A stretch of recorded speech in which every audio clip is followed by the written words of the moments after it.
Close the doors of your mind from all carnal will, all carnal thought, all emotions, all desires, all fears, all laziness, all doubt, all stubbornness in your frontal lobe and your cranial nerves, in your mind, your thoughts, in your body, your lower back, in your hands and your feet, down from your smallest toe, down to the palm of your fingernails, even the palm of your hand. And bring your mind to balance within oneself.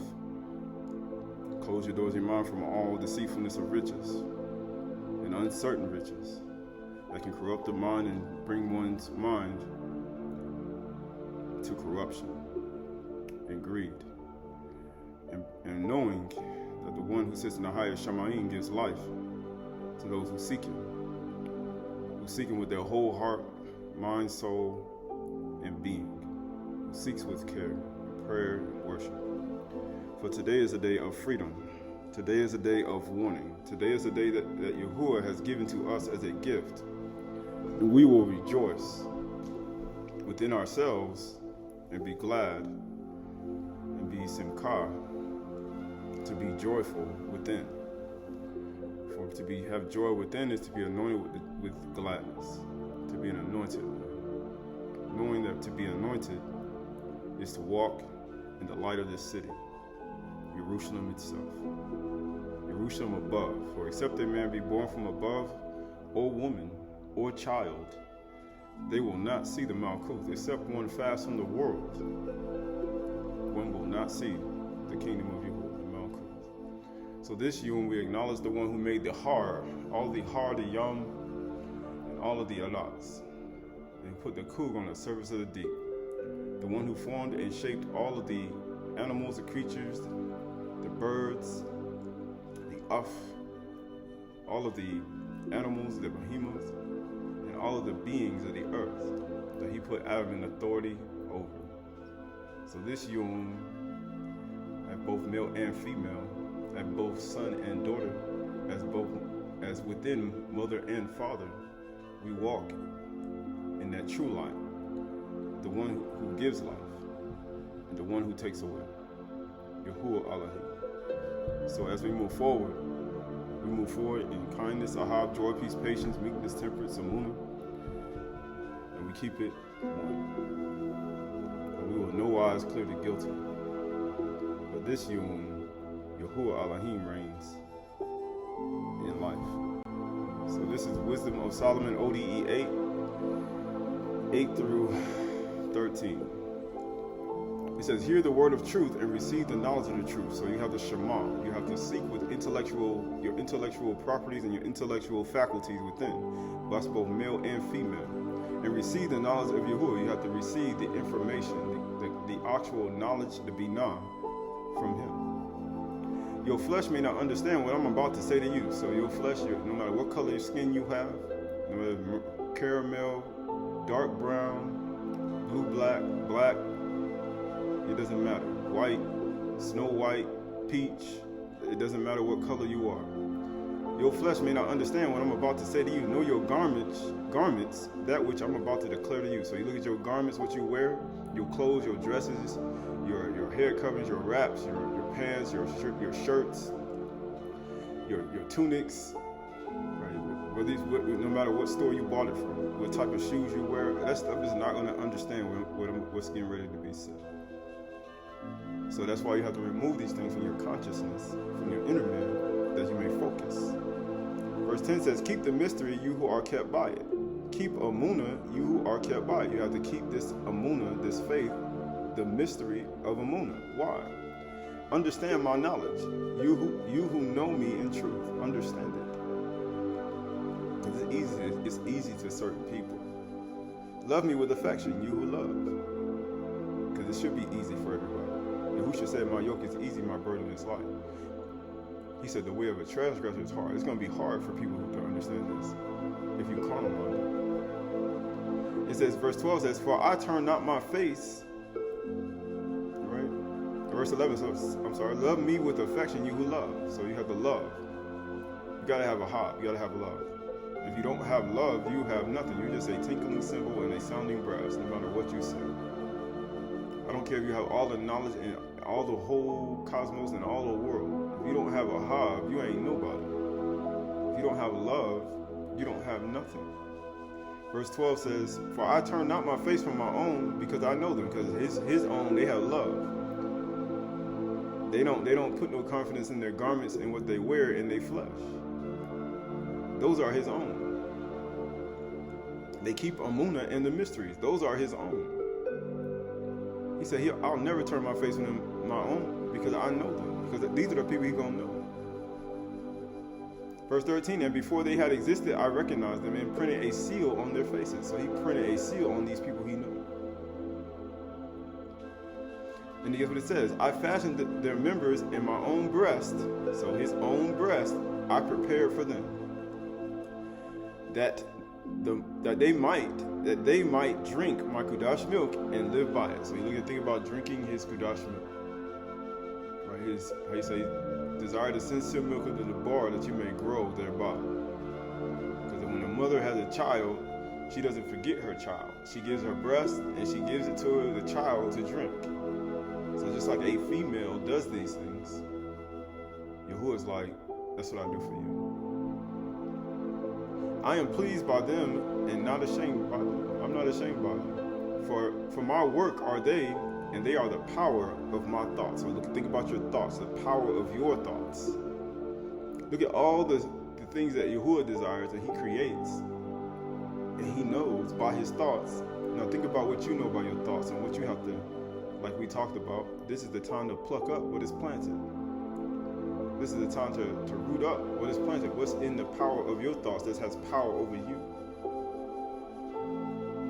What has power over you? Wisdom of Shalomah, 6:12-25. "Wisdom is glorious and never fadeth away. It doesn't pass away. Shamy'n is my throne, the earth is my footstool. It'll never go away. She is easily seen of them that love her, and found of such that seek." So anybody that seeks with love, that's whom Yahuwah knows, and seek, and you, it'll be found of you. Verse 13, "She prevented them that desire her, in making herself first known unto them." She gonna prevent you. Just like you trying to approach a woman, and she has great value, right? She's gonna prevent you. Verse 14 says, "Whoso seeketh her early shall have no great travail." You ain't gonna have. It's gonna be easy. "For he shall find her sitting at his door." So you look at your doors, or your gates of your mind. Or you look at the doors and the gates of your thoughts. Your 2 ears, your 2 eyes, your nose, your mouth, your 7 gates. Or you look at your body. Right? And then guess what? If you seek her early, in the morning sacrifice, man, she'll be sitting right at your doors. And you'll be talking, you'll be hearing all types of things.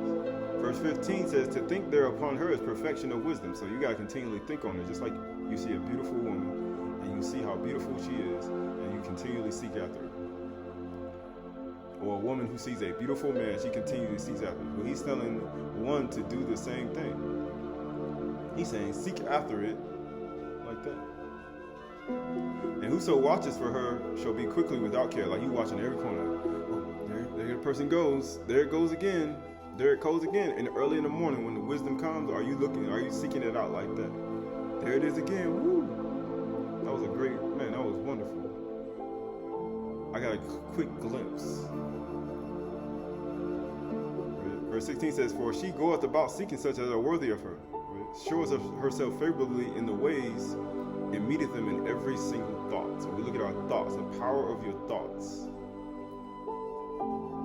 What are you thinking in your mind that you need to pluck up what is planted? What do you have in your consciousness that needs to be removed?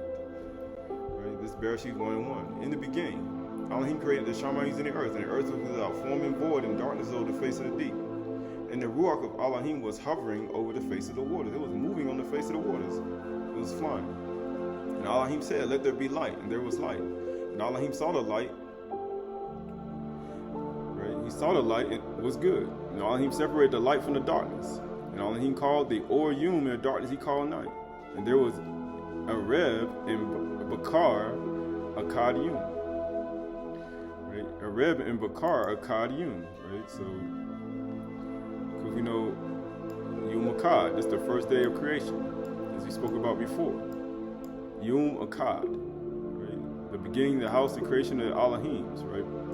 But when we look at the transition of life, we look at being one, we're thinking about being a Qahalath. What thoughts are you one with, and what thoughts has power over you in your mind? Because if you're one with that thought, then guess what? It's gonna have power over you. And how you say the beginning will not be able to resonate with you. I'm an Elohim. I'm an Elohim. I'm a God. That's not gonna resonate with you because there's other gods that have power over you. And then.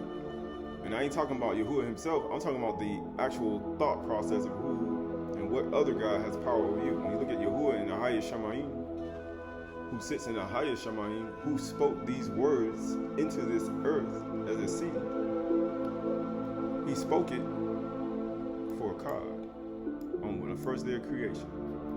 Right? This is the Qahalath. The word for one is a Qahalath. Right? It just means one. It says one and only one. Just like any other thing. This is also a highway. It means also few.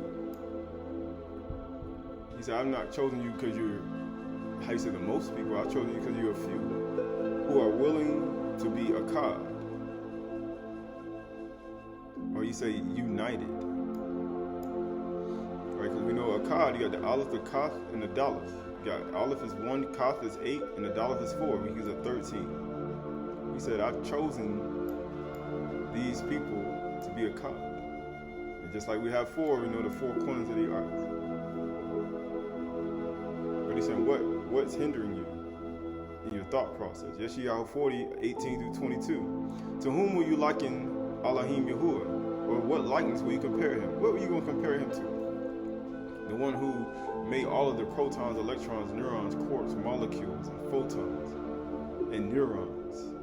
Who made your corpus, who made your frontal lobe and your corpus callosum, who even performed every thought. Who are you going to liken him to? Who allows the atoms to form on the actual chair that you sit in, that you may hold you up? Who are you going to compare him to? It says 19 says an idol. You going to compare him to an idol? A craftsman cast and a goldsmith overlays it with gold and cast it for it silver chains. Are you going to compare him to that? Why would you do that? Why would you do that? He made all of that. He who is impoverished for an offering chooses wood that will not rot. People choose cypress wood. They choose cedar wood. It's not going to rot. And they make it because they too impoverished to do it. They'll waste their money on it. He seeks out a skillful craftsman to set up an idol that will not move. It's the same thing people do in the world. He's saying, okay, you seek out an idol. He said, are you going to compare me to that? He said, don't even compare me to that. Verse 21 says, do you not know? Do you not hear? So do you not know and do you not hear? Because remember, your flesh and your garments ain't going to understand what's being said. Do you not know and do you not hear? Has it not been told you from the beginning? In the beginning, Yahuwah formed the Shamy'n in the earth without form and void, and darkness over the face of the deep. And the Ruach was hovering and moving on the face of the waters, and Yahuwah Elohim said, let there be light. Have you not understood from the foundation of the earth? It is he who sits above the circle of the earth. It's he who sits above the circle of the earth. Have you not heard that? And its inhabitants are like grasshoppers, who stretches out the Shamyns like a curtain, just like a tent, just like a sukkah, a tabernacle, a mishkan, a mikdash, a tent meeting, and spreads them like a tent to dwell in, who brings princes to nothing. He brings rulers and kings and princes to nothing, and makes the rulers of the earth as emptiness. So have you not understood this? Bereshit 1:26, and then Yahuwah Elohim said, let us make Adam, human beings in our Salim, after our Damuth, and let them have dominion over the fish of the sea, over the birds of the Shamy'n, and over the livestock, and over all the earth. Right? Over all these things, over the Dagah, over the how you say the Off, over the Bahima, and over all the earth and all the receive, right? Over creeping things of the earth. So Yahuwah created Adam in his own image. In the image of Yahuwah, he created him. Zakar and female Nakabah, he created them. He created a male and a female. He said, Zakar, Nakabah, male child, male animal, female animal. He created them in his image and likeness. Male and female. Just like Noah put into the ark. He put male and female. He even brought women into the ark, men and women, male and female. Because that's how he always had it. But he said, let them have dominion of the fish of the sea. So have you not heard? What thoughts do you have that's preventing you? What's hindering you from being an Elohim, being a God? He's saying a goddess, a judge, he's saying of the earth. What's hindering you from taking your rightful role? From taking your rightful spot? He said, you the power of my thoughts. I get my Kudash milk from them I know. Those who love, those who seek with care, those who have the attributes that I have required, those who have kindness. He said, I seek after these people. He said, I know them. They keep a moon. They keep the mystery. He said, I know them. Verse 2, 15 through 17. And Yahuwah, he took the man, Adam, and put him in the garden of Eden to work it, abide, and keep it, Shamar. And Yahuwah, he commanded the man, Adam, saying, Adam is formulation of both male and female together, saying, you may surely eat of the tree of the garden, but of the tree of the knowledge of good and evil, you shall not eat it. For in the day you eat of it, you shall surely die. Moose. He's saying, surely die. And you see right here, because we know it's Abad and Shamar. Look at it. He came to work it and keep it. Abad and Shamar. He said, I put you in the garden to do this. So what's hindering one in thought process? Right? So this is, we know the word for work it is Abad. Of course, we know it's spelled with an ayin, a bayith, and a daleth. Right? And it means to what? To serve, to work, to labor, to serve Elohim, to serve, to make oneself a servant,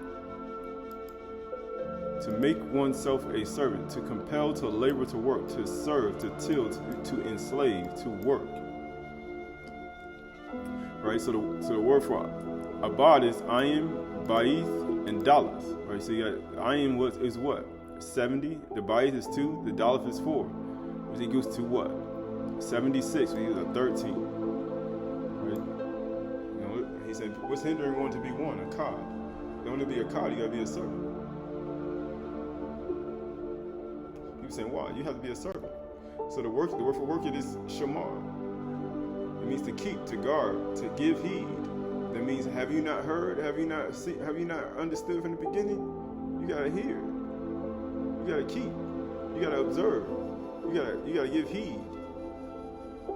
He said those who hear. He said those who understand seek a moon, keep a moon in the mystery. He said I'll never turn my face from them I know. He's saying give heed, to watch, to some Shamar is to watch and preserve. Right? When he was saying why he tell you to watch? That's what people are supposed to do in the garden, in the house. In the house, you're supposed to watch. You're supposed to celebrate. Also to observe a Shabbat, to take care. It also means beware. Beware. To hedge, that's to keep you protected, to guard. But all these are all part of Shamar. That's the whole point. People saying pay heed. Yeah, when you're giving attention, you're actually paying for that. Either you're going to pay the price and do good, or you're going to pay the price and do evil, depending on what you listen to, what you give heed to, what you watching. That's like we say, what you watching, what you shamar, what you guarding. Just like people, you go on you used to be children, you used to hide things in your room, or hide things in your computer, or hide things in your cell phone. People saying, what are you guarding that you don't want nobody to see? And what are you paying attention to that you don't want nobody to know? What are you protecting? Right? These are all attributes of one Shamar. When we look at Shamar, he's talking about what are you guarding and protecting from me, not for yourself. So the word for garden, I placed him in the garden is gone. Right? It means plants, it means fenced, an enclosure.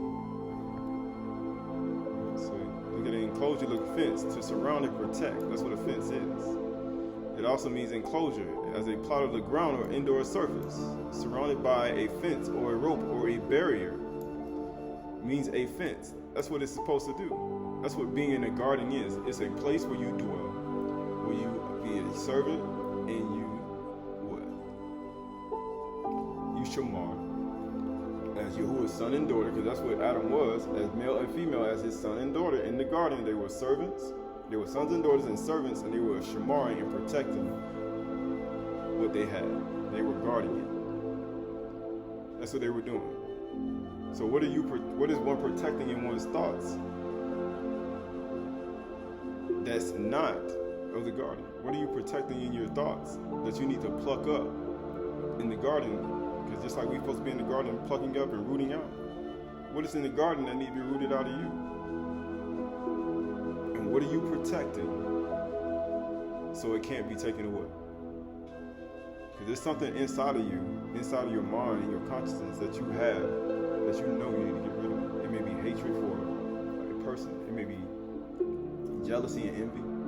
It may be hatred for a past life.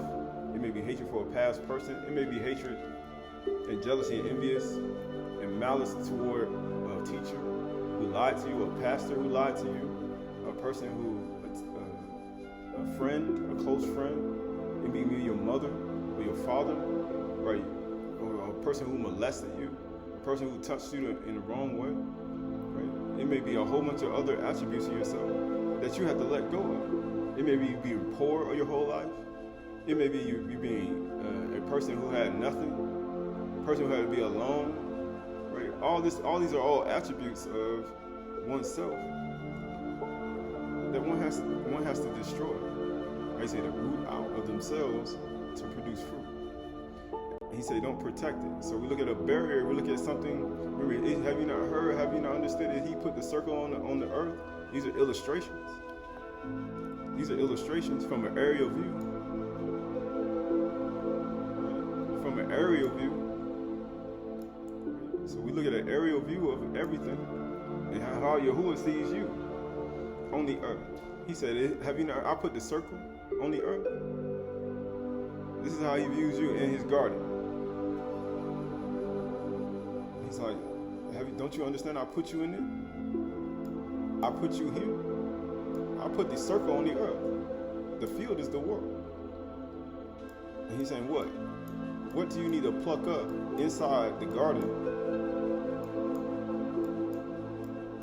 that needs to be plucked up? So we look at all these attributes of ourselves. We look at each shard or each quadrant, because we know we got 364, and then we have what, 90 days per quadrant, and each 90 days is 30 days, and in those 30 days in each quadrant you're doing something, or you holding to something that you need to be, or you got lazy in one quadrant, now you got to go to the next 30 days and you got to do extra work. Why? Because you didn't do what you're supposed to do in the other 30 days. Right? So we're not trying to do that. We're trying, each one, we need to be working to where we can pluck up what is planted, the seeds of the plant, because we're in a world where they're sowing seeds every day. They're creating plants every day. And they be growing in wintertime. They yielding fruit. Right? Just like any other attribute. But we see how he's saying, I put the circle on the earth. Right? This is Bereshit 2, 18 through 25. And Yahuwah Elohim said, it is not good that man should be alone. He said, it's not good that Adam should be alone. I will make him a helper, a Nazar, for him. Now out of the ground Yahuwah Elohim formed every beast of the field and every bird of the Shamayim and brought them to the Adam to see what he would call them. And whatever the man Adam called every living creature, that was his name. And he called it. That's what your name is. The man gave names to all livestock and to the birds of the Shamayim and to every beast of the field. But for Adam there was not found a helper, a Zar, fit for him in front of his face. Because he has the masculine and feminine within. But he says, so Yahuwah, he caused a deep sleep to fall upon Adam. Or Tardema. And he says, and while he slept, he took one of his selah and closed up his flesh, closed up his place with the flesh. And he said, La, that Yahuwah Elohim had taken from man, he made into a Isha, a woman, and brought her to the man, Adam. Then Adam said, this is at last, this bone of my bone, flesh of my flesh. She shall be called Isha, because she was taken out of man, Ish. Therefore a man shall leave his father and mother, and hold fast to his Isha. And a woman should do the same. And it says, and they shall become a Kad, Basar, one flesh. And Adam and his wife were both naked, and were not ashamed. So that's literally, they say one flesh, that means every cells, microcosms, nuclei, mitochondria, he said axons, dendrites, nucleus, everything that you see inside of your composite of your body, your pituitary, your pineal, your corpus callosum, your left and right brain, your consciousness, your frontal lobe, your hands and your feet, your 10 sephiroth, your tips of your fingers, your fingernails, everything that you see on your body. He said, now you've now fused yourself with another individual. And now those actual composites of those cells, and those red blood cells, white blood cells, all those composites of that human body is now become one person. Your capillaries and your dendrites. So if you have clogged arteries, then guess what? Your Isha got clogged arteries. You hard of hearing, therefore your Isha is hard of hearing. If you got stiff neck, your Isha is stiff neck. Right? All these are all a part of one being a Kad flesh. If you got a crook back, if your lower back is hurting, your Isha lower back is hurting. If your Isha foot ankle sprain, your foot and ankle is sprained. You are Kad Basar, you are one. Verse 25 says, and Adam and his wife were both naked and they were not ashamed. That's how they were born. Just like a child being born into the world. They brand new children right here. They brand new children. Male and female. Brand new children, they both naked. Naked they came into the world. And they were not ashamed. Just like a child you see running around in your yard. Or you let them run out. If you have your own yard and nobody around, you let them run out naked into the trees. They straight out their garment, they start running around, right? Just like they were when they were born. That's the same thing what you see here. And Yahuwah is instructing his son on what to do. Same exact thing. This Psalms Talim 125, 1-2. Those who trust in Yahuwah are like Mount Sion, which cannot be moved. Just like a mountain, you can't even move. They that trust in Yahuwah though, but abides forever. As the mountains surround Jerusalem, so Yahuwah surrounds his people from this time forth and forevermore. Just like you have a garden that's fixed. Just like he was in the garden, Adam and Cool in the garden, and he had the fence around it. He's saying that's the same way I guard my people. Those who trust in me. Adam and Cool, they both naked. They were not ashamed to run around the garden. They were trusting in Yahuwah. The word for trust is batak. It means to trust. To have confidence. I have confidence in Yahuwah. To be confident. To be confident. Why? Because you're made in the image and likeness, Damut Salem of Yahuwah, who sits in the higher Shamayim. Why would you not be confident in yourself and who you are? Or you have thoughts in your mind that people have planted, or Satan has planted, to make you not confident in yourself, not be confident, and not have confidence. If so, you need to pluck these up out of your mind. It means to be bold, to be secure. I'm secured in Yahuwah, right? His refuge. He is my refuge. I trust in him. I am sure about this. Are you sure? But that's what it means to trust in him, right? So it says that the mountains surround Jerusalem, so you got to trust that he's protecting you too. Even though you can't see his invisible fence around you. But it's there, and you have to trust that it's there. You got to believe that you're secure. So the word for as the mountains surround, the word for surround is sabin. It means to place around, a circuit from every side. It means what? A circle. Just like we just saw. Even as the mountains surround Jerusalem, we saw the circle. Have you not heard? Have you not understood from the beginning? I put the circle on the earth.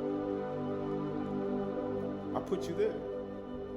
And guess what? You have to be secure of Batak and what I've done. Guess what it also means? It means a circle. It means a neighbor, a circuit, a place round about. He say a place round about. Have you not heard? Have you not understood? It is I who put the circle on the earth. Just right from the beginning. Just like he did. Just like he did. Right? So you look at the circle, right? Just like he said, I put the circle. He said, what is it like? Man, he said it's like a circle. Sabib is like a circle. Matter of fact, it's like a neighbor.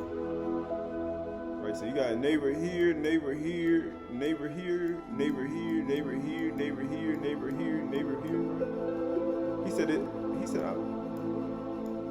it's just like a sabib. I surround. He said, I surround, even as the mountains surround you, I surround my people. He said, you got a neighbor there, neighbor there, neighbor there, neighbor there. And guess what? Look at that on 364-day cycle, right? And then you have what? You have a shard here, a shard here, shard here, shard here, shard. You know, these are all things that hold information. They all hold information. And then guess what they lead to? In the center. He said, even as the mountains surround you, so you will surround this people. They live right in the center where everybody meets. Where everybody meets, just like a pupil of an eye. And amazingly, when you turn this picture up to the right side up, right, what do you have? Right, what does it look like? Right, this is what you call a dandelion. It's a dandelion. Notice how they have the stem on this thing. Right, notice how they have a stem on here, and then you see the stem right here. You see the stem. And then what do you have in the dandelion? You have a bunch of seeds. You have a bunch of seeds, right? You have a bunch of seeds, right? And then what does he do with the seeds? When the wind blows, when the root blows, it blows the seeds in the wind. It blows the seeds in the wind and it scatters out. Right, so you look at a dandelion. In some places, dandelions symbolize hope, healing, and well. It is a weed that people would call, because you know, in the garden, when you're in your garden, you know what a weed looks like. Yet this humble plant, they call it a humble plant. This humble plant is also a symbol of hope, healing, and resilience in many cultures around the world. It is a symbol of hope and healing and resilience. So even as the mountains surround Jerusalem, so Yahuwah surrounds his people. Why? We just talked about Sabib. We also talked about Batak, to trust in him. It means to be secure, to be confident, to have confidence. He said, why would he allow the root to blow the seeds in the wind?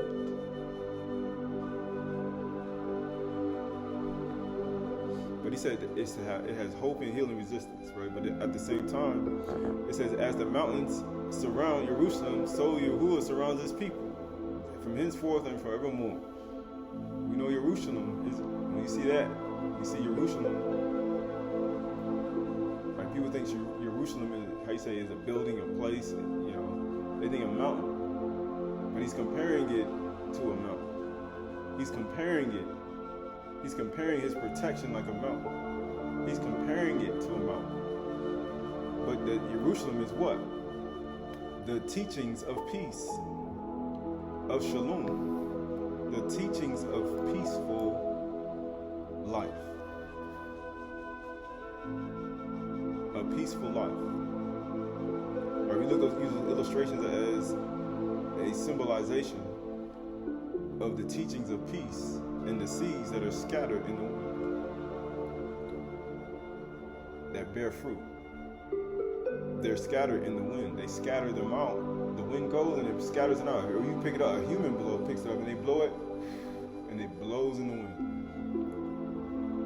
Pick that like Yahuwah picking up his stem and blowing you in the wind. That's the same way. Yeah, and guess what he's blowing in the wind? The teachings of peace. Why? Because he's trying to scatter it throughout the world. This is mostly Proverbs 3, 1-8. My son, do not forget my teachings, but let your heart keep my commandments. For length of days and years in life and shalom will be added to you, because you have the teachings of peace. Let not steadfast love for faithfulness forsake you, because I will never turn my face on them unknown. Bind them around thy neck. Are you going to compare me to an idol? A chain? Write them on the tables of your heart, the tablets, the tablets of your heart. So you will find favor and good success in the sight of Yahuwah and man and human beings. Trust in Yahuwah with all your heart, or he means batak. Be secure, be confident in Yahuwah with all your heart, and do not lean to your own understanding. In all your ways acknowledge him, and he will make straight your path. Be not wise in your own eyes, fear Yahuwah, and turn away from Ra. Because if we be wise in our own eyes, we'll be thinking that a dandelion, you see a circle, a neighborhood, we'll be thinking that it's of us. He said, fear Yahuwah and turn away from Ra. So what good is, he said, what good is your neighborhood? What good is a place where your neighbor? What good is the place where you live when it's all evil? Guess what it says? It will be healing, Rafuf, to your navel, your shore. Rafa'uth, to your navel, and refreshment to your bones. Bone of my bone, flesh of my flesh, she shall be called a Shem. So a woman, male and female, need to pay attention. Like he says, pay attention. Because I'm trying to refresh your bones. Your Isha. Right, so this is, it said it will be healing to your shore, your umbilical cord, your navel string. Just like the children in the garden run around and they were naked and they trusted Yahuwah and they had confidence in his protection in the garden. His navel string, your umbilical cord, your string, it'll be healing to your connection to your father and mother. Right, Psalms Tahalim 34:11-14. Come, O children, and listen to me. Listen to me. Shema, and I will teach you the fear of Yahuwah. What man is there who desires life and love many days that he may see good? Keep your tongue from evil, Ra, and your lips from speaking deceit, because death and life is in the power of the tongue. A woman can destroy your life with her tongue. A man can destroy your life with her tongue. A pastor can destroy your life with her tongue. A Ra can destroy your life with her tongue. Your mother and father can destroy your life with their tongue. Your brother and sister can destroy their life with their tongue. Your son and your daughter can say some things, and that can literally destroy your mind and sow a seed in your mind, and it can produce things in your thought process. But today is the time to, now is the time to pluck up what is planted, that you may have a harvest in the springtime. Keep your lips from deceit, and you turn away from evil and do good. Seek peace, because guess why? Because you are the teachers of peace. He says, seek shalom and pursue it. So what are you pursuing? He said, pursue the teachings of shalom. Right? The word for peace is shalom. It means seek completeness, soundness, quiet, tranquility, contentment. Seek friendship, human relationships. Seek to be well and happy, simcha, and friendly, and your welfare, soundness. Seek peace. Seek health, good health. Right? It says seek good health. All of you Yukanan, was it 30 Yukanan? Or Shalishi Yukanan says what? He says, may you be in good, I wish above all things you be in good health, even as your soul prospers. So he's telling you, I'm hoping that you be in shalom, because you're in the teachings of peace. So how can you have shalom when you are unhealthy? There is no shalom in that. So we look at shalom, so you got the shin, the lamed, the woo, and the ma'in, mean. Because the shun means to destroy, consume, to digest, and strength. The lamed means direction, instruction, teach, control, and expert. The woo means to join. That's the tent peg. To attach, to nail peg. So you look at being attached to a male and female. So you got to think about what thoughts are you attached to right now. That's not allowing one to have their mind in balance and allow one to pay attention. It says ma'in. It means water, chaos, blood. It says blood. So you look at all that, it means what? You read it and it says destroy the direction and teachings attached to chaos. Look at the world. They got the chaos demons out here. They got the poverty demons out here. These are all a part of these chaotic spirits and these chaotic thought processes. What do you mean? Because you got the Shin is 300, the Lamed is 30, the Wu is 6, and the Ma'in is 40. Right, you got all this, and equals to 376. 376, which equals to what? 16, which equals to 7. What is today? The 7th day. This means rest. This is cease, Shabbat. It is what? Shalom. Why? Because you just tore down everything apart to your chaotic life. Because you had to leave instructions of the world to rest, to cease from all your labors and your selfish self today. Right, Testament of Issachar, chapter 2. Know ye therefore, my children, that in the last times your sons will forsake singleness and daughters, and will cleave to insatiable desires.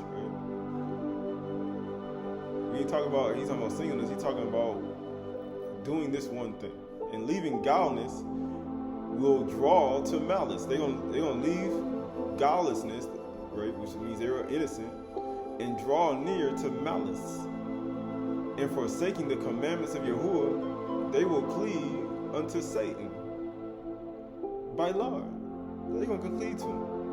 And after they do all of that, which that's what people have already done, they will leave husbandry, farming. They ain't going to know about no day anymore. They will follow after their own wicked devices. And they shall be dispersed among the goyim, just like he picks up a dandelion and he blows it in the wind.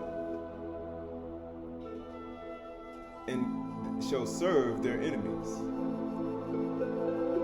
He said, you're going to serve your enemies. And guess what it says? The word for malice is the intention or desire to do ill will. That means they're going to leave they're going to leave godlessness, and they're going to attach themselves to the desire to do evil. They're going to attach themselves to ill will, animosity, and bitterness. They're going to attach themselves to animosity, which means strong hostility and hatred. They're going to attach themselves to Satan, to bitterness, to anger, to disappointment. These are all a part of, he said, it's the 8th month. You need to pluck up what's been planted in your life by one leaving godlessness and cleaving to malice, and forsaking the commandments of Yahuwah and cleaving to Satan.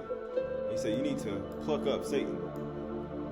It says evil will, disappointment, treated unfairly. How many times have we been treated unfairly in our life?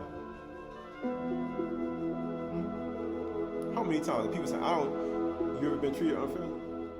Have you ever been treated unfairly? Have you? Because that's the whole point. This is what it's going to create. It's going to create a poison river coming out of you, and then you're going to be singing and offering Yahuwah something to drink on your shulchan, and guess what you're going to be filled with? It's going to be poison. Anger, disappointment, resentment. Right? They're going to leave off from husbandry, a cultivation, scientific control, and management of farming animals, and especially farming and domestic animals. That's what he gave to Adam and Kuh in the garden. He said they're going to stop doing that and cleave to Satan, and they're going to sow these things in their thought process. They're going to let him do it. You know how I say, you let them do that to you.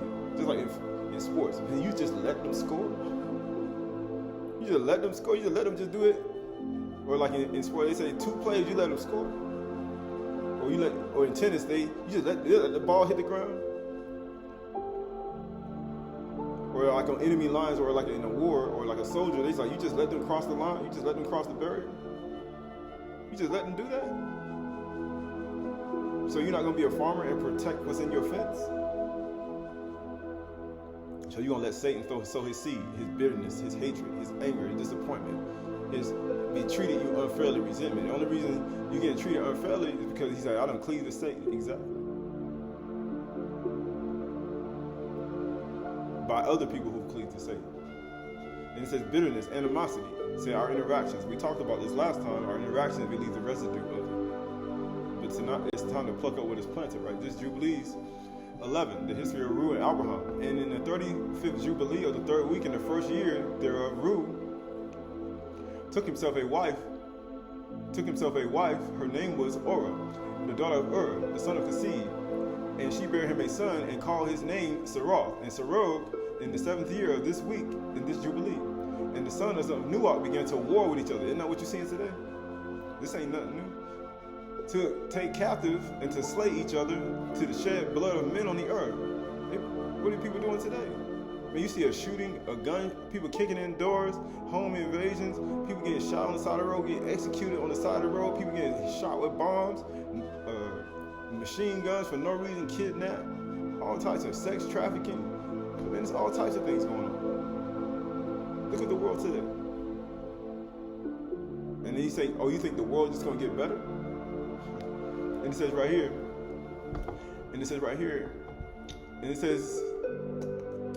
and Nuach began to war with each other, to take captive and slay each other, and to shed blood of men on the earth, and to eat blood, and to build strong cities and walls. Why? They're eating flesh. And towers and individuals began to exalt themselves above the nations. Isn't that what people are doing today? To be found the beginnings of kingdoms, and to go to war, people against people, and nation against nation, and city against city. Isn't that what people are doing today? And all began to do evil and acquire arms, and to teach their sons war. Why? Because they cleave in the same. They left out husbandry, and they're eating flesh. How you say they're eating blood? And guess what it says? And they began to capture cities and sell male and female slaves. So you seeing these cities starting to get captured, just understand, they come with slaves. And Ur, the son of Kasib, built a city in Ara of the Chaldees, and called its name after his own name and the name of his father. And they made themselves molten images. They made idols. Who you going to compare me to? You going to compare me to an idol? He said they made idols, molten images, which they had made for themselves, and they began to make graven images of unclean simulacra, and malignant spirits assisted and seduced them. They cleaved to sin. So what's going on right now? These are malignant, hateful spirits right now going on in the world. From the time you've been born until now. Malignant spirits assisted and seduced them in committing transgression and uncleanness. And Prince Mastama, this is a ruler of the spirits, exerted himself to do all this. He sent forth other spirits, those which were put under his hand, to do all manner of wrong and sin and all manner of transgressions. So what do you have on the inside of you, within your consciousness and your thoughts, that you need to pluck up what is planted? It's the 8th month. Because Satan trying to sow seeds in your mind so you can cleave to him. Hatred, envy, ill will, bitterness, mistreatment, unfairly. So why do you think he causes all these things in the world? So he can take control of your mind. Hatred, because he want to take control of you. Make you get upset, make you get angry, make you cleave to these things, make you get hateful in your heart, and then he take over your consciousness. That's the only reason he takes things away from you. He'll take, just like Eve, he'll take your children, he'll take your possessions, he'll take your house. You'll have people slander you. You'll have people, even now, they blow you up, shoot you, do all these things. These are all part of his way of when he loses control over humans, he starts doing these things. So you can take control of your heart, so you can have hatred in your heart and anger in your heart.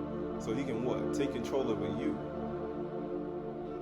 So the word for simulacrum is an image, a representation of someone or something. A small scale simulacrum or a skyscraper. He said, why they knocked down one skyscraper and they built a new one. Why? Because these are malignant spirits. These are Prince Mastama, and these are all beings trying to seduce you, so you'll cleave to them and forsake farming and plucking up these seeds out of your mind. Right. So this is Nazarene, actually, the Shalakim chapter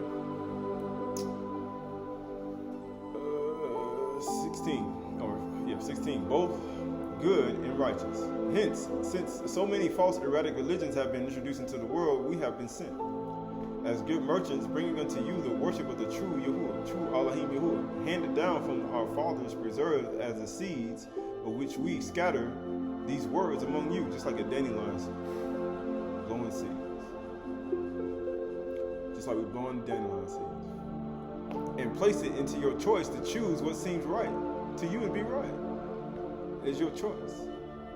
For if you receive those things that we bring to you, you will not only be able to escape the incursions of the demons, but also to drive them away from others. And at the same time, you will obtain the reward of ageless good things. But those who will refuse to receive those things that are spoken by us will be subject to the present life to diverse demons and disorders and sicknesses. You ain't gonna be in shalom. You're not gonna be at peace. Disorders and sicknesses and their spirits after their departure from the body will be tormented forever. For Yahuwah is not only good but also just. Just like he says, he said what? To pluck up what is planted. So if we look at our life, we look at our understanding, and then we look at, he said, can't you stay awake? Can't you pray for 1 hour? People can't even stay awake for 1 hour. People can't even, pay attention for 1 hour. He said, can't you even pray for 1 hour? He said, I can't even go 2 miles. I can't even stay awake for 2 hours. He said, not even 2. Can you go 2? Right? People saying, for if he were always good and never just, to render everyone according to his deeds, goodness would be found to be injustice. For it were injustice if the disobedient and obedient were treated by him alike. Right, so it's Apocalypse of Shadrach, Volume 1, Pseudo Prophet. Shadrach said to him, it was by your will that Adam was deceived. So just like Adam was in the garden, he said, it's his will. My master, you commanded the Malachim to worship Adam. Just like he commands everybody, he's saying you're going to bow to Yahusha, but everybody not going to bow. Everybody not going to sit at his feet. Every woman not going to sit at Yahusha's feet. Every woman not going to bow with her tears, with her hair. Every man ain't going to do that. Ain't no man ain't going to kiss Yahusha like that. They ain't going to do that. Why? Because they ain't got no emunah. He said those who keep the mysteries, because he told that woman when he came to her feet, he said your emunah has made you well and you are healed. You have shalom now. But before she didn't.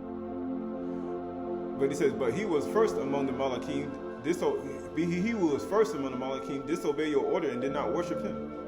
And so banished him because he transgressed your commandment. So that's the same thing. That's why Yahusha tried to get you, Satan tried to get you to leave his commandments and cleave them malice. That's what he got. He got malice and hatred. Guess what he says? And did not come forth to worship your creation of your hands. If you loved Adam, why did you not kill Satan, the artificer of all iniquity? Who can fight against an invisible spirit? Who can do that? He enters in the heart of men, women, and children like a smoke, and teaches them all kinds of sin. He teaches them rebellion, hatred, ill will, resentment, bitterness, lying. How you saying? Stealing, killing, fraud, false witness, set people up, scheming, wise to do good. That's what he does. He enters in the heart of men like a smoke and teaches them all kinds of sin. He even fights against you, the immortal Elohim Yahuwah. So when he fights against the bar. So what can pitiful man do against him or woman? Especially a lower vessel, a weaker vessel of children. Yet have mercy, master, destroy the punishment. Otherwise receive me also with the sinners. For if you will not be merciful with the sinners, where are your mercies and where are your compassions? And Yahuwah Elohim said to him, be it known to you that everything that I commanded man to do was in his reach, to have authority to fish the sea, fowls of the air, and every creeping thing, and put him in shamar and abad in the garden. So male and female, they have ability to reach. They can do it. I made him wise and heir of Shamayim and earth, and I subordinated everything under him, and every living thing flees from him and from his face. So people don't want to flee. He said, it's supposed to. Having received my gifts, because what's the free gift of eternal life? Yahushua Mashiach. You don't receive this gift. However, he became a stranger, an adulterer, and a sinner. This Nazarene action of Shalakim, suggestion of the old serpent. Above all, therefore, you ought to understand the deception of the old serpent, because he's older than you. How old is he? I've only been alive 5 years, 10 years, 25 years, 30 years, 20 years, 42 years, 39 years. Man, he's older than you. You only a speck on the time scale, on the time scale. his cunning suggestions who deceive you as it were by prudence, and by a sort of reason creeps through your senses and deceiving you a great gain. That's the only reason. That's why we say close the doors of your mind from all carnal will, all carnal thought, all laziness, right? Therefore he enunciates in your mind opinions of Elohim and whatsoever kinds, only that your sins may be his comfort. That's why people say, oh yeah, they make comforting parts of yourself to make you comfortable in your sin, like he says. Everybody does this. Everybody does this. Everybody does this, right? He tried to make sin your comfort, even though it's wrong. He tried to make you comfortable with it. For his immorality was condemned from the beginning to eat dust, because he made them sin. He made his children in the garden sin. For that he caused to be again resolved into the dust him who had been taken from the dust, even till the time when your beings will be restored, being brought through the fire, as we will instruct you more fully at another time. It says, from him therefore proceeds all error and doubt. So if you have error and doubt right now about what's taking place, about the knowledge and understanding, about what's ready to take place, and guess what? Satan put it in your mind. Why? Because he wants you to cleave to him. He wants you to be cleaved to, treated unfairly, hatred, envy, jealousy. He wants you to cleave to ill will. He wants you to forsake the commandments. Right? He said, "Hear, O Yahshua, Yahuwah Elohim is one." He wants you to forsake that.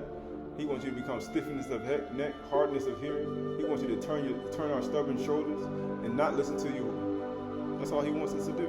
By which you are driven by amunah and belief in one Elohim Yahuwah. Then you start believing there's more than one who made all things.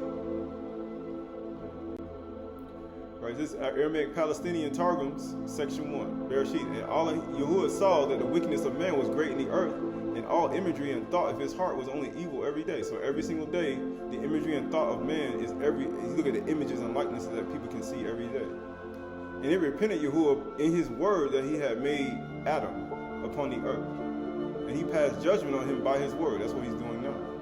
And there was repentance before Yahuwah in his word that he had made man upon the earth. And he said, and judged in his lay. And Yahuwah said, I will abolish by my word Adam, human beings, whom I have created upon the face of the earth, from man to cattle to reptile to fowl to Shamayim, because I have repented in my word that I have made them. But Nuach found favor before Yahuwah. So all of the cattle, reptiles, and all the fowls of the Shamayim, man corrupted them too, just like you see today. You consume and you eat them. You consume and you eat them in every single. I say consume them in your mouth. Matter of fact, some even sleep with them and have intercourse with them. If you don't believe me, you can go look it up. And I ain't telling you to enjoy it. I'm telling you to look at all the things that human beings are doing on the earth. And people saying why? Because you can look at the news stories. But is it Bereshit ESV, Bereshit 6:5-8, and Yahuwah saw that the wickedness of Adam, human beings, was great in the earth, or Ra, and in the earth, and that every intention of the thoughts of his heart was evil continually. And Yahuwah regretted that he had made Adam on the earth, and it grieved him to his heart. So Yahuwah said, I will blot out Adam, whom I have created from the face of the land. Because he put the circle on the earth. Man and animals and creeping things and birds and shamayim. So he's going to blot out Adam and the animals that he's supposed to have authority over. Because once Adam falls, then every other animal does the same thing. Because it's like follow the leader. For I am sorry that I have made them. But Nuach found favor in the eyes of Yahuwah. So the man going to find favor, right? Let's see why.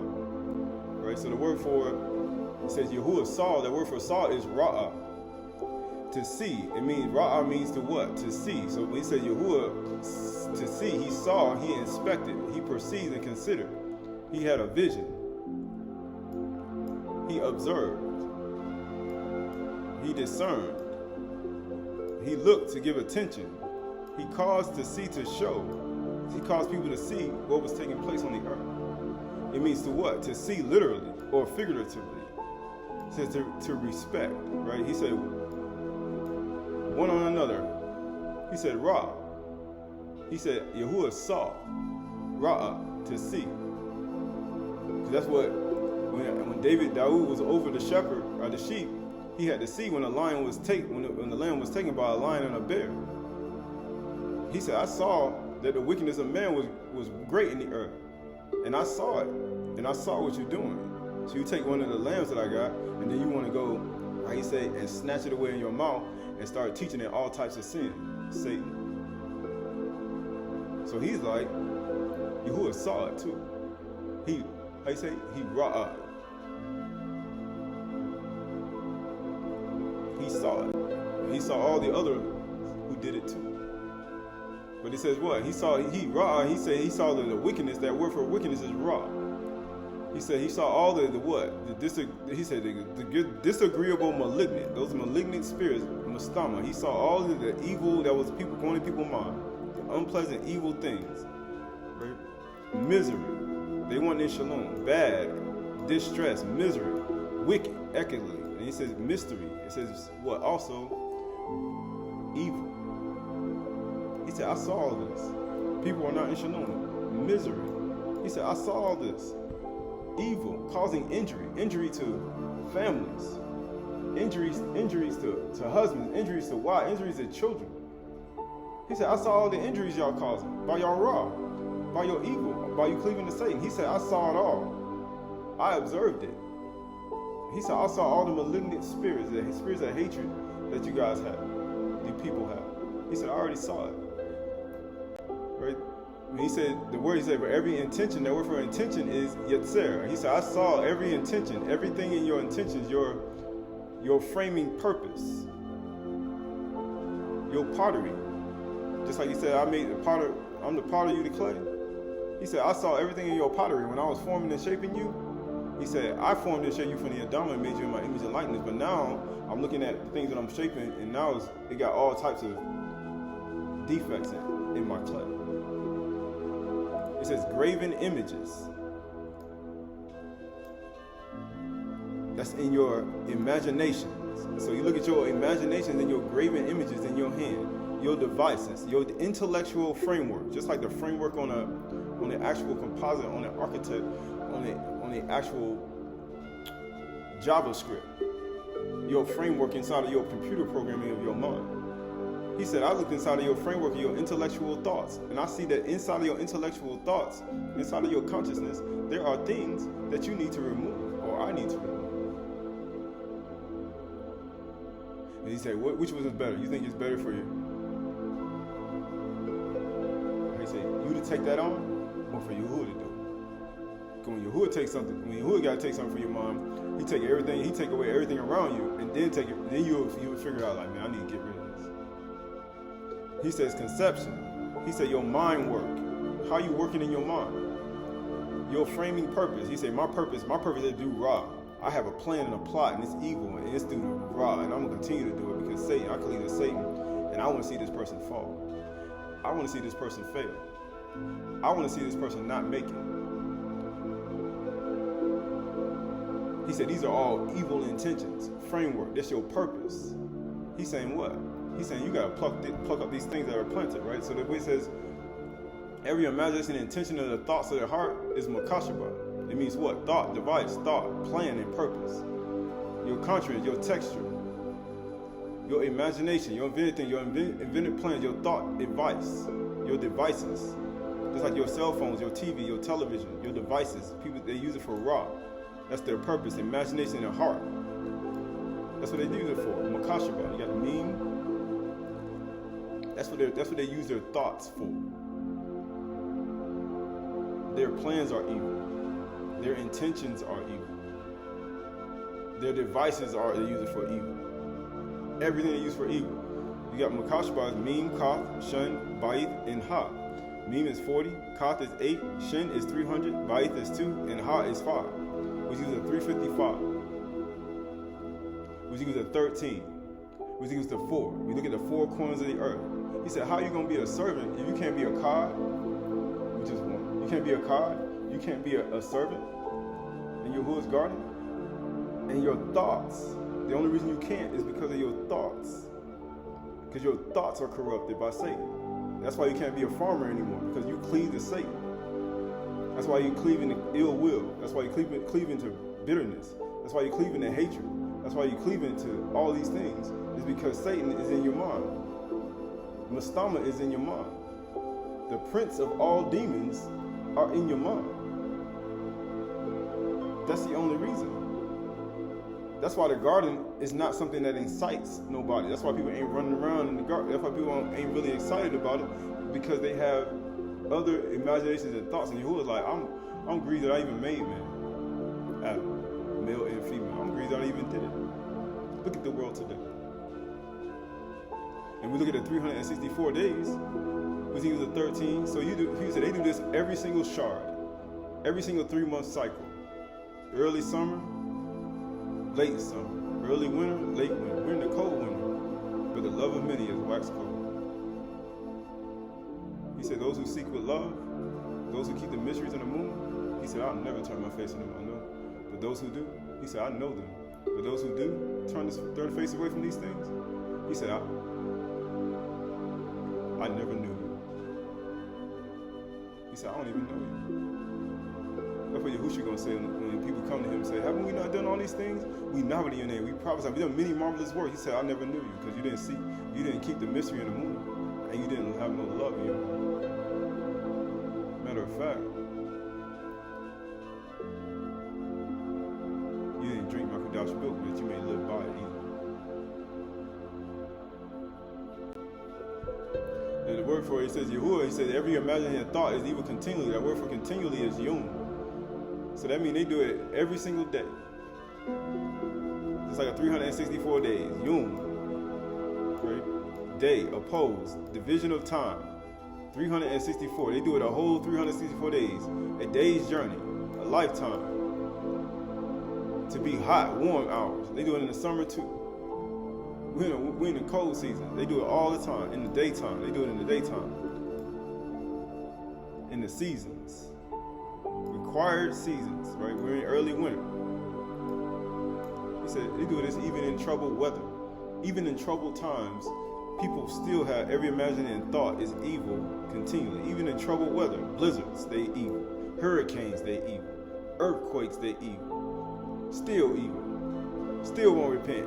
Scorching heat, they evil. Animals coming to take their children, they still evil. They still won't repent. He said they're still doing it.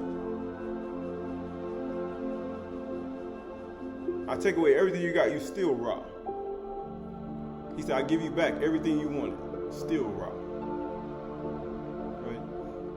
So this is Wisdom of Shaloma, Hukum Shaloma 14. Again, one preparing himself to sail and about to pass through the raging waves calleth upon a piece of wood more rotten than the vessel that carried him. Right? So you're saying they're carrying a piece of wood. People saying I got a piece of wood in my mind.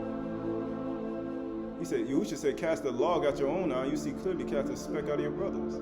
Because you guess what? He said, you got a big rotten wood in your eye. He said, you just as rotten as the wood, you trying to look and see in somebody else's eye. For verily, verse 2 says, for verily desire of gain devised that the workman built it by his skill. By the providence, O Father, governeth it. For thou hast made a way in the sea, and a safe path in the waves. It's like he allowed us to go through the Red Sea, but people still love Mizraim.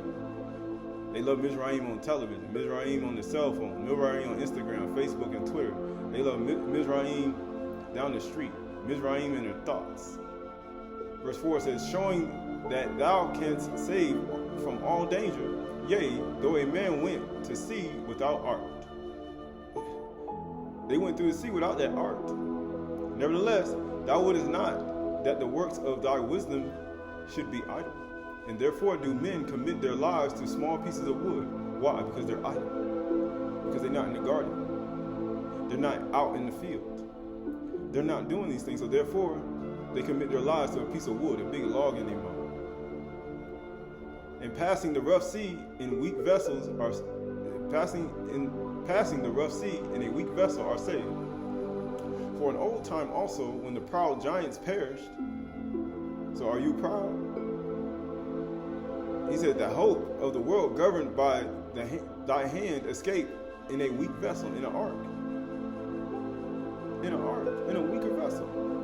And left to all the ages a seed of generations, a little remnant. It's like a little dandelion seed. For Barak is the wood whereby righteousness cometh, but that which is made with hands is accursed. It says, as well it as he that made it.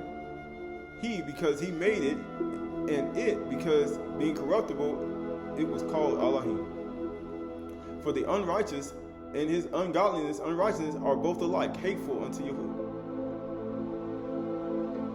It's hateful. For that which is made shall be punished together with him who made it. So if you have these in your mind, he's saying you're going to be punished with it.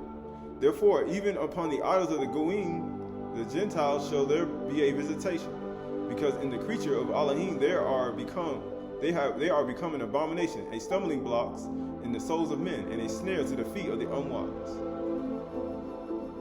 That the bar is a lamp unto my feet and a light unto my pathway. But those who are unwise, who forgot the teaching of their father and the commandment of their mother, and who don't trust in Yahuwah with all their heart, he said, you unwise. Verse 12 says, the devising of idols was the beginning of spiritual fornication. He said, spiritual fornication. And the invention of them is corruption of life. For neither were they formed from the beginning, neither shall they be ever. They weren't even here in the beginning. Have you not heard?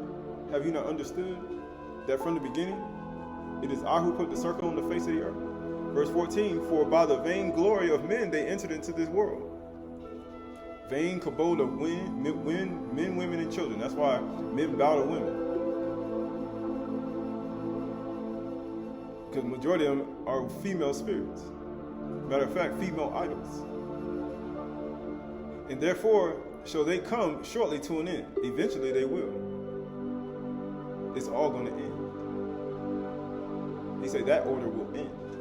Verse 15, for a father afflicted with untimely mourning, when he have made an image of his child soon taken away, now honoreth him as a god. Just like when you take something taken away from you. You got an old photo of yourself, an old photo of who you are, an old photo, and you look at it. Now you worship it as a god because it's been taken away. That old life, that old person you used to have, or that old child that died, or a mother and father that died. You still got the photo. So therefore, he's saying now you honor it as a god, and you keep it as a god, which was then a dead man, and delivered to those that were under the ceremonies and sacrifice. They start burning incense to it. He said, I'm burning incense to my photo, to my picture, to my grandmother's dress, to my grandmother's photo. I'm burning incense. I got a big shrine on the corner of my house. Because it's gone. You can never have it. These are the things people saying, why you got to get rid of this? Because it's holding you back. Verse 13 says, thus is the process of time to the unrighteous custom grown strong was kept as a law. And graven images were worshipped by the commandments of kings. That's how kings get worshipped with their photos. They had a big giant photo and then they burn incense, they shoot fireworks off. And they put it up and they shoot fireworks off. That's their incense. Notice how the smoke, when they do it, the smoke just gives an incense smell. And you smell it. Verse 17, whom men could not honor in presence, because they dwelt far off. They took the counterfeit of his visage from afar, and made an express image of a king whom they honored, to the end that by this their forwardness they might flatter him that was absent as if he were present. They like looking at it like, whew, I done said something to it, it ain't here, but therefore I know he heard it. Verse 18, also the singular diligence of the artificer did help to set forward the ignorant to more superstition. For he, ignorance is a great evil, peradventure willing to please one in authority, forced all his skill to make the resemblance of the best fashion. Verse 20 says, and so the multitude allured by the con of the work took him now for a god, which a little before was not honored. Was but honored. It says, and this was the occasion to deceive the world. People say, how do you deceive the world? This is how you do it. For serving men. Serving either calamity and tyranny. That's what people serve today. They'll serve calamity and tyranny, gossip and slander, hatred and witchcraft, sorcery and lying. People say, I won't serve that. Yes, you will. People say, you'll serve that. You'll give praise to it. Matter of fact, You even serve people who speak lies. He said, I spoke a lie. Or a teacher, I said, I taught 50 years of lies, 20 years, 15 years, deceived all mankind. I got all the worship from human beings. It says, either calamity or tyranny did ascribe unto stone and stocks of incommunicable name. So this is, continue on verse 22. It says, moreover, this was not enough for them. So they got all this worship. It says that, he says, this is not for them. That they erred in the knowledge of Yahuwah. But whereas they lived in great war of ignorance, those so great plagues, they call they peace. They call the world the plague. That's how we talked about being a storm, a hurricane. They call this peace. Like, I'm in a storm. He said they call all these plagues peace. Because I was giving it because they were worshiping idols. They call it shalom. But it's all because of your transgression. Verse 23 says, whilst they slew their children in sacrifices, child sacrifices. You doing child sacrifices? Or used some secret ceremonies or made revelings in strange rites. They kept neither lives nor marriages. They didn't do it. They fornicated. Any longer undefiled. They committed adultery. Because you worship idols. But either one slew another traitorously, or grieved him by adultery, by sleeping with his woman, by sleeping with a wife. Why? So that there reigned in all men and women without exception blood, manslaughter, theft, dissimulation, corruption, unfaithfulness, tumults, perjury, disquieting of good men. They'll shut you up. If you're a good man, they'll shut you up. They'll find something on you, they'll try to shut your mouth. If you're a good man, guess what? They'll come to you with manslaughter, theft, dissimulation, corruption, unfaithfulness, and then they'll try to set you up, silence you. Forgetfulness of good terms, defiling of souls, changing of kind, disorder in marriages. This is the only reason. But he said, this is the time to pluck up in your mind and get the idols out. Adultery.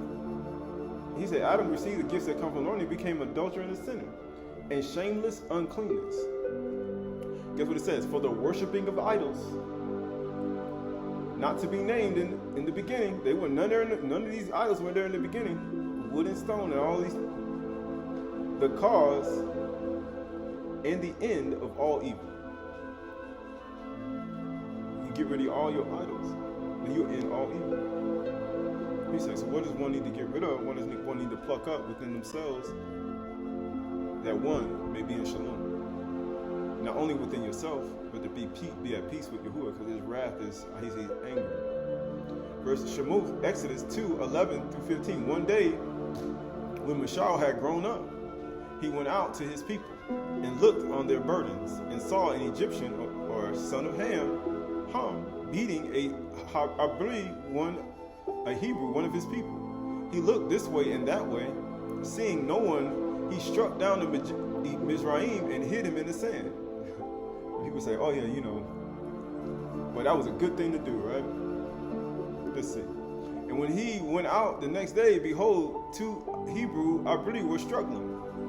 And he said to the man in the wrong, why do you strike your companion? Why do you think he's doing that? He answered, who made you a prince and a judge over us? Do you mean to kill me as you killed the Egyptian? Why do you think they're doing that? These are all the malignant spirits. These are the spirits of hatred and ill will and being mistreated. They cleaving to Satan. They forsook farming. They forsook the commandments. They quarreling and fighting back and forth. They got Nirgan and Reeb spirits. They're not operating in the Ruach. You know what he says? Then Mashal was afraid and thought, surely this thing is known, because he did evil. He got evil. He did some wrong too. Because if it was right, he would have been like, yeah, I killed him. Yeah. You know what? He wouldn't have to hide him in the sand if it was right. He wouldn't have to hide him in the sand if it was correct. When Pharaoh heard of it, he sought to kill. Why? Because that's what they're going to do. He's going to kill too. You seek to kill me? Like you did the Egyptian, you kill. So then Pharaoh like, I'm going to kill you. kill one of my people, I'm gonna kill one of your people. You kill me, I'm gonna kill you. Quarreling and fighting with the other two men. None of this is good. But you know, when people in the world, when you have a carnal mind, they be like, oh, this is great. Now Pharaoh want to kill you. None of this is good. But you know, people with, how you say cleave to Satan, this is a part of the people that they believe that's right. This book of Yashar 71:1. And when Mashah was 18 years old, so you think about 18 years old, how do we know? He desired to see his father and mother, and he went to them in Goshen. And when Mashah had come near to Goshen, he came to a place where the children of Yashar were engaged in work. And he observed their burdens, and he saw an Egyptian smiting one of the Abri brethren. Why? Because they got tricked into working for the Egyptians. Mizraim, they forsook farming and cleaved to Satan. That's the only reason they even working for it. They have hard labors for them. It says, and when the man who was beaten saw Mashah, he ran to him for help. For the man, Mashah was greatly respected in the house of Pharaoh. So he was like, man, you in the house of Pharaoh, man. This man did me wrong. For he said to him, my master, attend to me. This Egyptian came to my house in the night and bound me and came to my wife in my presence. So he came into his house. He bound him. He came into his wife in his presence. And now he seeks to take my life. He slept with his wife right in front of his face.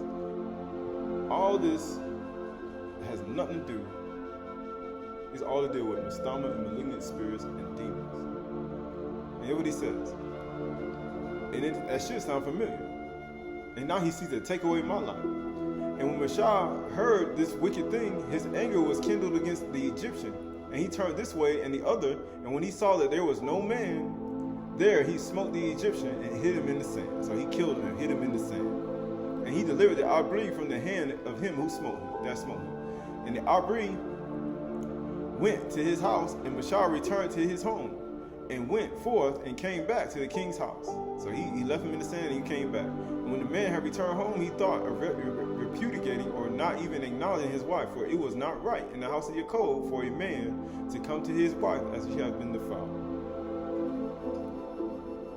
Right? Just like we talked about before, it's not right for him to come out defiled, but he still has to take care of her in his house.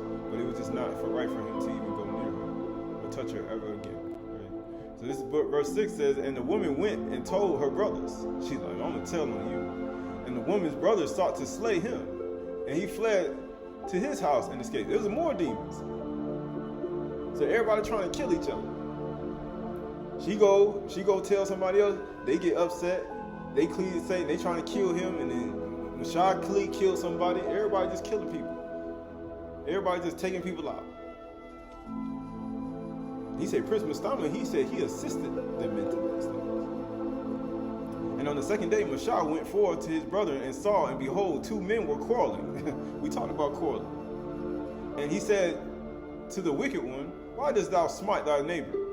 And he answered him and said to him, who has set thee for a prince and a judge of us? This is the book of Yashar's verse. For dost thou think to slay me, as thou did that slay the Egyptian? He was 18 years old.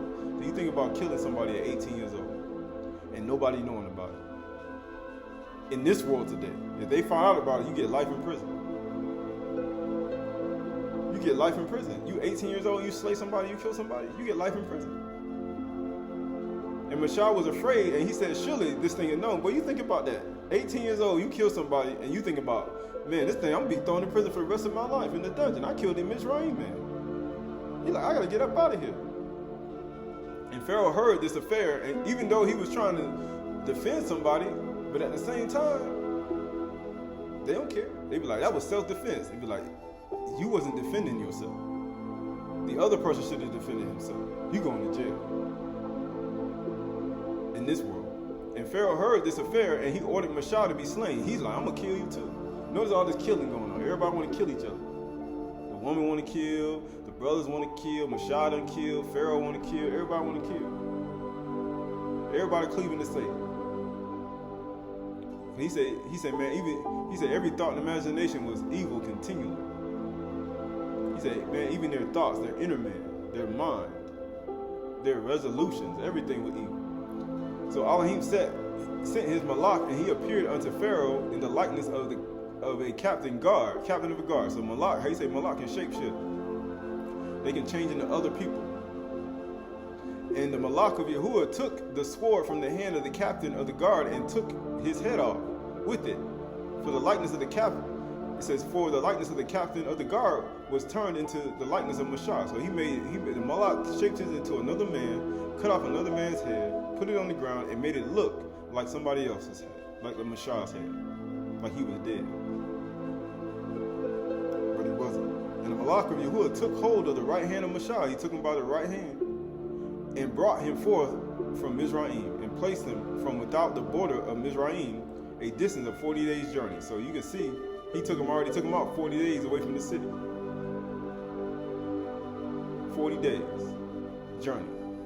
And you say, why do Yahushua fast 40 days and 40 nights? Why do people of Nineveh fast 40 days and 40 nights? Why would Mashah on the mountain for 40 days and 40 nights? Because 40 has a significance, right? Because 40 days equals what? 4. 4 plus 0 is 4. 4 corners. 3 to the north, 3 to the south, 3 to the east, and 3 to the west. The only reason Yahuwah brought him out of here, he had a purpose. He had a purpose. For those 40-day journey, he took him away. He had a purpose. Yakaziel, Ezekiel, Pseudepigrapha, Ezekiel the Trinity, volume 2. Verse 32, and seeing that my infancy had passed, my mother led me to the prince's room. Right, this is introducing Mashah, right, in this.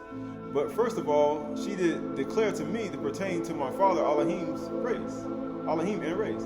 Throughout my boyhood years, the princes did for princely rearing and instructions apt, right? Verse 38 says, providing all things as though I were her own. It says, the circle days then being full, because 364 days in a circle. Have you not understood from the beginning it was he who made the circle on the earth? He said, when the circle of days were full, or revolution of time, I quit the royal house, impelled to deeds, by my own heart and by the king's device. And I first saw men locked in strife, at odds, an Egyptian one and one Hebrew race. And seeing them alone with none about, I saved my kinsman, but his foe I slew. And I hid him in the sand, that none might see, or else expose our homicidal act. People say, he ain't do nothing. I said, okay.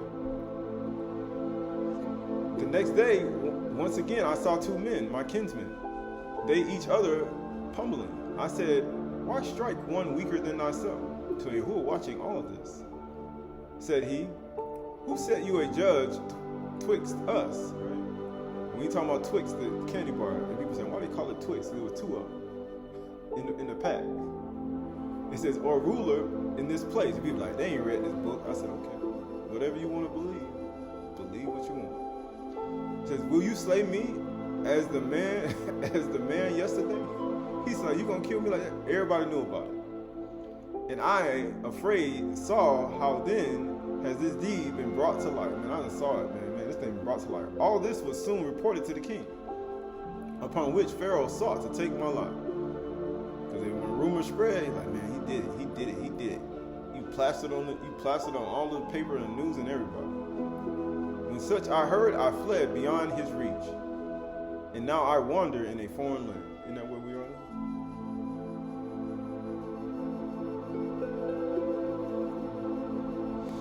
Well, some people. Book of Yasher, chapter 76 and 9. Continue on. And all the people were preparing until the evening, and in the morning they rose up early and made Menacrus, son of Kilcanus, king over them. And all the children of Cush were afraid to stretch out their hand against Mashah. This is after Mashah got kicked out, after he left, and Malach got him away. For Yahuwah was with Mashah, and the children of Cush remembered the oath which they swore unto Mashah. Therefore they did not harm him. Mashah reigned over Cush for about a certain amount of years, and then guess what? It was time for him to go. But the children of Cush gave many presents to Mashah and sent him from them with great honor. So Mashah went forth from the land of Cush and went home and ceased to reign over Cush. And Mashah was 66 years old. 66 years old when he went out of the land of Cush. Right? So you look at 66, you look at 6 plus 6 is 12. Amazing, he left for 40 days, right? It's a journey, right? That's 4. You got 12, he was 66. 3 to the north, 3 to the south, 3 to the east, and 3 to the west. 12. When he left Cush. For this thing was from Yahuwah. Of course it is. Because anything Yahuwah do, they're going to be just like his sequence. Ain't nothing going to move after that. For the period had arrived which he had appointed in the days of old. That's how Yahuwah worked. To bring forth Yasharal from the affliction of the children of Ham. So he was saying, what do you mean? The magicians, the sorcerers, right? Verse 13. So Mashah went to Midian, for he was afraid to return to Mizraim on account of Pharaoh, and he went and sat at a well of water in Midian. And the seven daughters of Ruel, the Midianite, went out to feed their flocks, their father's flock, and they came to the well and drew water in the water of their father's flock. So the shepherds of Midian came and drove them away, and Mashah rose up and helped them and watered the flock. It says, and they came home to their father Ruel and told him what Mashah did for them. And they said, an Egyptian man has delivered us from the hand of the shepherds. And he drew water for us and watered the flock. And Ruel said to his daughters, and where is he? Why have you left the man? Because that's what he is. When he say, what do you mean, a man watering the flock? He a servant in the garden. Ruel sent for him and fetched him and brought him home and ate with him. And Mashah related to Ruel that he had fled from Mizraim and that he reigned 40 years over Cush. He's like, man, I reigned over Cush 40 years, man. He bragging about his life. He said, I fled Mizraim, bragging about his life. So when you start saying you fled Mizraim and you start talking about your life, you bragging, he's like, hold up, why you left Mizraim? And that they afterwards had taken the government from him and had sent him away in Shalom with honor and with presence. So he gained honor and presence even after committing murder. And when Ruel had heard the words of Mashah, Ruel said within himself, I will put this man in the prison house, whereby I shall consolate the children of Cush, for he has fled from them. So he like, hold up, you a fugitive. You gotta be a fugitive. He's like, you're a fugitive. And they took and put him in the prison house, and Mashah was in prison 10 years. He said, why he in prison? And while Mashah was in prison, Zipporah, the daughter of Ruel, took pity over him. She took pity and supported him with bread and water all that time. Why? Because he's serving in the garden. She opened her hands wide to the poor. That's what a Kayol woman do. She did it every day. For 10 years. Right? Book of Yasha 76:25. It says, at that time, Yahuwah smote Pharaoh, king of Mizraim, and he afflicted him with plague and leprosy from the sole of his foot to the crown of his head. Only to the cruel treatment of the children of Yasharal. So Yahuwah like, you treat my people bad, so therefore I'm going to treat you bad. I'm going to give you leprosy from the sole of your foot. Was his plague at that time from Yahuwah upon Pharaoh, king of Mizraim. For Yahuwah had hearkened to the prayer of his people, the children of Yasharal, and their cry reached him on the account of their hard work. He's like, man, I see your hard work. And guess what he said? Still, his anger did not turn from them. And the hand of Pharaoh was still stretched out against the children of Yasharal. So you see, Yahuwah's anger is still here, right? He said, and the hand of Pharaoh was still stretched out against the children of Yasharal. And Pharaoh hardened his neck before Yahuwah. So everybody hard. He said, I'm angry at them, and I'm angry at Pharaoh. And it says right here, and it says, and Yahuwah, and he increased his yoke over the children of Yasharal and embittered their lives with all manner of hard work. And when Yahuwah had inflicted the plague upon Pharaoh, king of Mizraim, he asked his wise men and the sorcerers to cure him. He asked the wise men and the sorcerers to kill him. His hand was the first sorcerer and magician. The demons inflamed him, and he taught his descendants these practices. They follow the teachings of Amorah and the teachings of astrology. So he asked the wise men and the sorcerers to cure him. And his wise men and the sorcerers said unto him that if the blood of the little children were put into the wounds, he would be healed. So he's saying you got to do a child sacrifices and put into the wounds, and they will be healed. He said, man, you doing a child sacrifice. You're going to kill children. And Pharaoh hearkened to them and sent his ministers to Goshen to the children of Yasharal to take the little children, take their little children. And Pharaoh's ministers went and took the infants and the children of Yasharal. They take the infant children from the bosoms of their mothers by force. And they brought them to Pharaoh daily, a child each day. And the physicians killed them and applied them to the plague. Thus did they all the days. They covered him in the blood of dead infant children. We just talked about child sacrifices. And he's sacrificing their children. But you start seeing that he said he covered him in blood all his days. And the number of the children which Pharaoh slew was 375. He's saying what? 375? 375 children. But Yahuwah hearkened not to the physicians of the king of Mizraim, and the plague went on increasingly mightily. So he just killed 375 children for nothing, and covered himself in the blood of children for 375 days. And he was doing it continually, and taking it from the children of Yasharal's mother's bosoms by force. Right? And Pharaoh was 10 years afflicted with this plague. That's about the same long as Mashah was in prison. Still, the heart of Pharaoh was more hardened against the children of Yasharal, even after he got all those plagues, still getting them. At the end of 10 years, Yahuwah continued to afflict Pharaoh with destructive plagues, and Yahuwah smote him with a bad tumor and sicknesses at the stomach, and that the plague turned into severe boils. And at that time, 2 ministers of Pharaoh came from the land of Goshen, where all the children of Yasharal were, and went to the house of Pharaoh and said to him, we have seen the children of Yasharal slacking in their work and negligent in their labor. Even with all that, killing all the children, labor, stiff neck, hardness of heart, stiffness of neck, they still fall in the Shadim and demons, and offering their children to demons.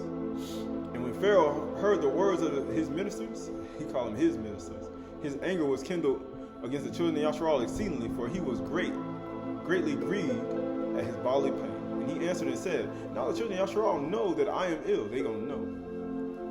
And they will turn and scoff at us. They're going to mock us. They're going to mock at me because I'm ill. Because I killed these children and I covered myself in blood. I did it for no reason. 375 children. And now they're going to start scoffing at me because it ain't work. Because Yahuwah ain't allowed it to work. Now therefore, harness my chariot for me, because Yahuwah didn't allow it to work for a reason. Because when Yahuwah's will is in play, no matter what you do to be healed, it ain't going to work. And I will betake myself to Goshen, and I will see the scoff of the children of Yasharal. Because he's going to say, matter of fact, I'm going to get on my chair, I'm going to go see what they're going to do. With which they are deriding me. They are deriding me because of the hard labor I'm putting on them. So his servants harnessed his chariot for him. Book of Yashar 77:25. And Yahuwah saw the burden of the children of Yasharal and their heavy work in those days, and he determined to deliver them. And Mashah, the son of Amram, was still confined to the dungeon. In those days, in the house of Ruriel the Midianite. And Zipporah, the daughter of Ruriel, did support him with food secretly day by day. And Mashah was confined to the dungeon of the house of Ruriel 10 years. And at the end of 10 years, which was the first year of the reign of Pharaoh over the Mizraim, in the place of his father, Zipporah said to his father Ruriel, no person inquires or seeks after the Hebrew man, whom thou didst bind in prison now 10 years. People saying, why he was in prison 10 years? You see, Qahalath, Ecclesiastes 8:11-13, because the sentence against the evil deed is not executed speedily, the heart of the children of Adam is fully set to do evil. That's why he was in prison for 10 years. Because Yahuwah ain't forget that he slew that Egyptian man. Yahuwah ain't forget that Pharaoh put heavy burdens on the children of Yasharal to trick them into being laborful. And he ain't forget the 375 children that he killed, that he would cover himself in blood to try to heal his leprosy and his wounds. And it didn't work. child sacrifices were not going to take away his and heal him. Right? Just like we talked about trusting Yahuwah with all your heart, lean not to your own understanding. It'll be healing to your soul and refreshment to your bones. It'll be healing to your flesh. Your umbilical cord. They weren't healing to Pharaoh because he ain't trusting Yahuwah. He said he hardened his heart to Yahuwah, and that's why he kept killing those children and sacrificing to demons and having his ministers take them. This Shaphatim, Judges 1-6. Adon-Bezek fled, but they pursued him and caught him and cut off his thumbs and his big toes. And Adoni-Bezek said, 70 kings with their thumbs and their big toes cut off used to pick up scraps under my table. As I have done, so Yahuwah has repaid me. His heart wasn't hard to Yahuwah. He realized. I'm sure Mashah, in 10 years in prison, he realized, after eating all that bread, he like, man, Yahuwah repaying me for what I did. What I did when I was 18. So you think about things you did when you were 18, 15, 14. In your teens, did you do anything in your teens that Yahuwah was preparing for you? He was 66 years old when he was getting repaid for that. That's 76? So he repaying somebody from what you did when you were 18, 17, 15, 22. He said, I'm repaying for you, paying that you in your 60s. So what have you done in your life that he's repaying you for when you did when you were really a teenager? And they brought him to Jerusalem, and he died there. He died there. Mashah didn't die.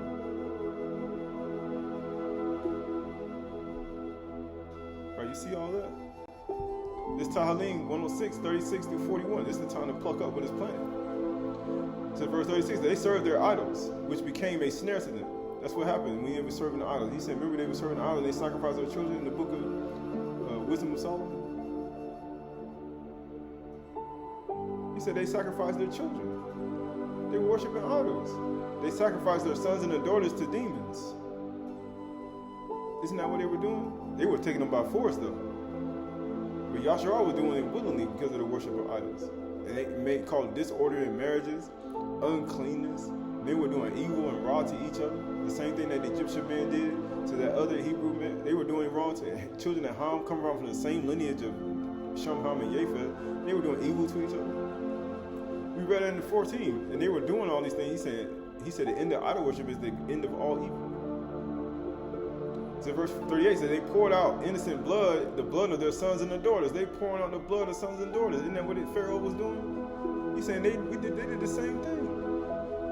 So you saying the same people that was afflicted by Mizraim were doing the very practices of Pharaoh and sacrificing to demons and sorcerers. He was trying to get healed from his infirmities by sacrificing the blood of the sons and daughters, whom they sacrificed to the idols of Canaan. And the land was polluted with blood. Thus they became unclean by their acts, and they played the whore in their deeds.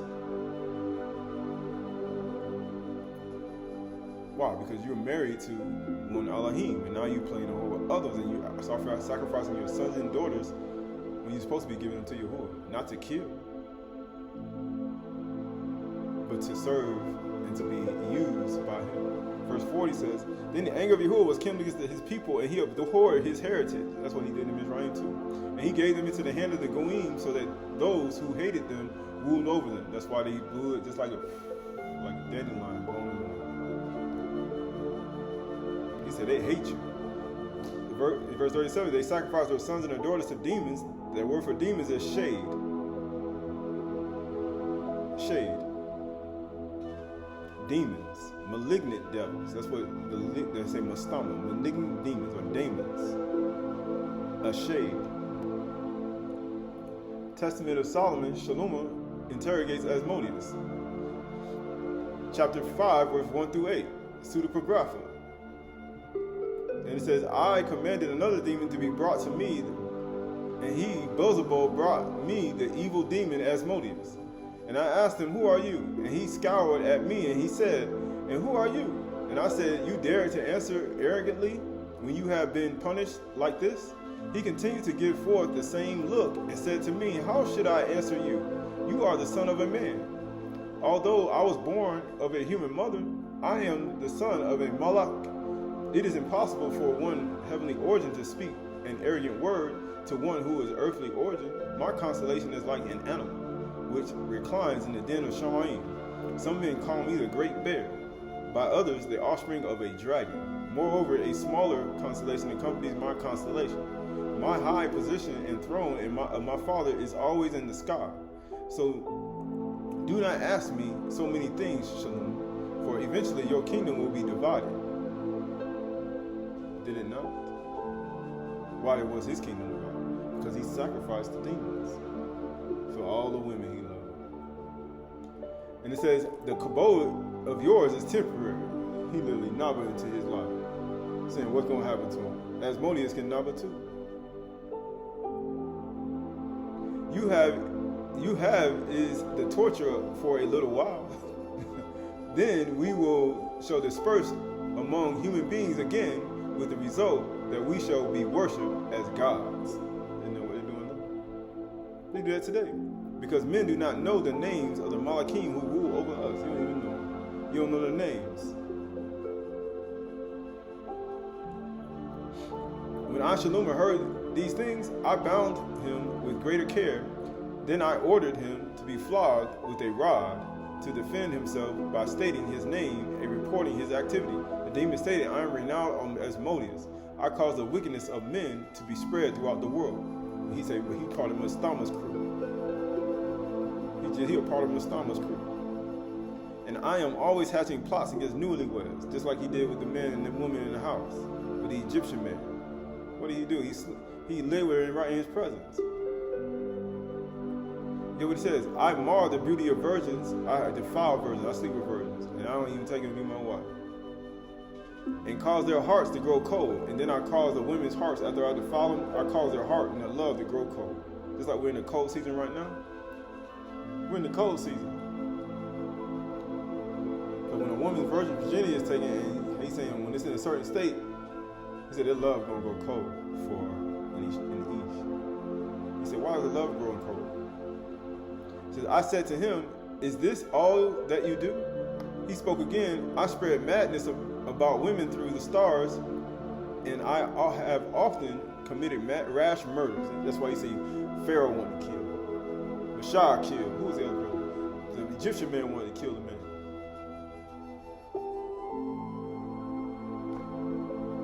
And he wondered why Mashah got put in jail for 10 years. Or Pharaoh gets struck with leprosy. Because the iniquity of fathers fall upon the children. Because he was next in line.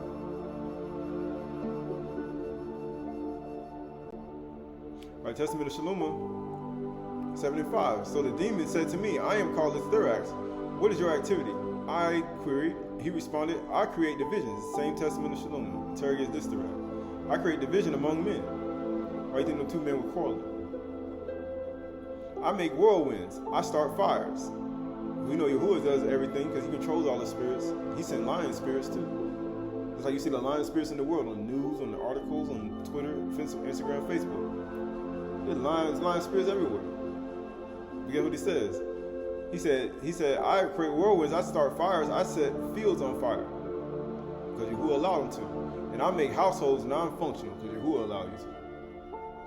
He said, my household non-functional because Yahuwah sent a spirit to make your house non-functional. Usually, I carry out my activity in the summertime. If you just pass summertime. If I get a chance, I slither under the corners of the houses during the night or the day. So it's what has slithered under your corner of your house? Why do you think Yahuwah allowed these things to happen? Because he wants you to pluck up. He wants you to get back to farming. Because you forsook farming, so I got to cause all these things to happen in your life. And all this dysfunctionality, and all these things, so you can come back and be a farmer. So you can start plucking up what the seeds have been planted in your life throughout your life.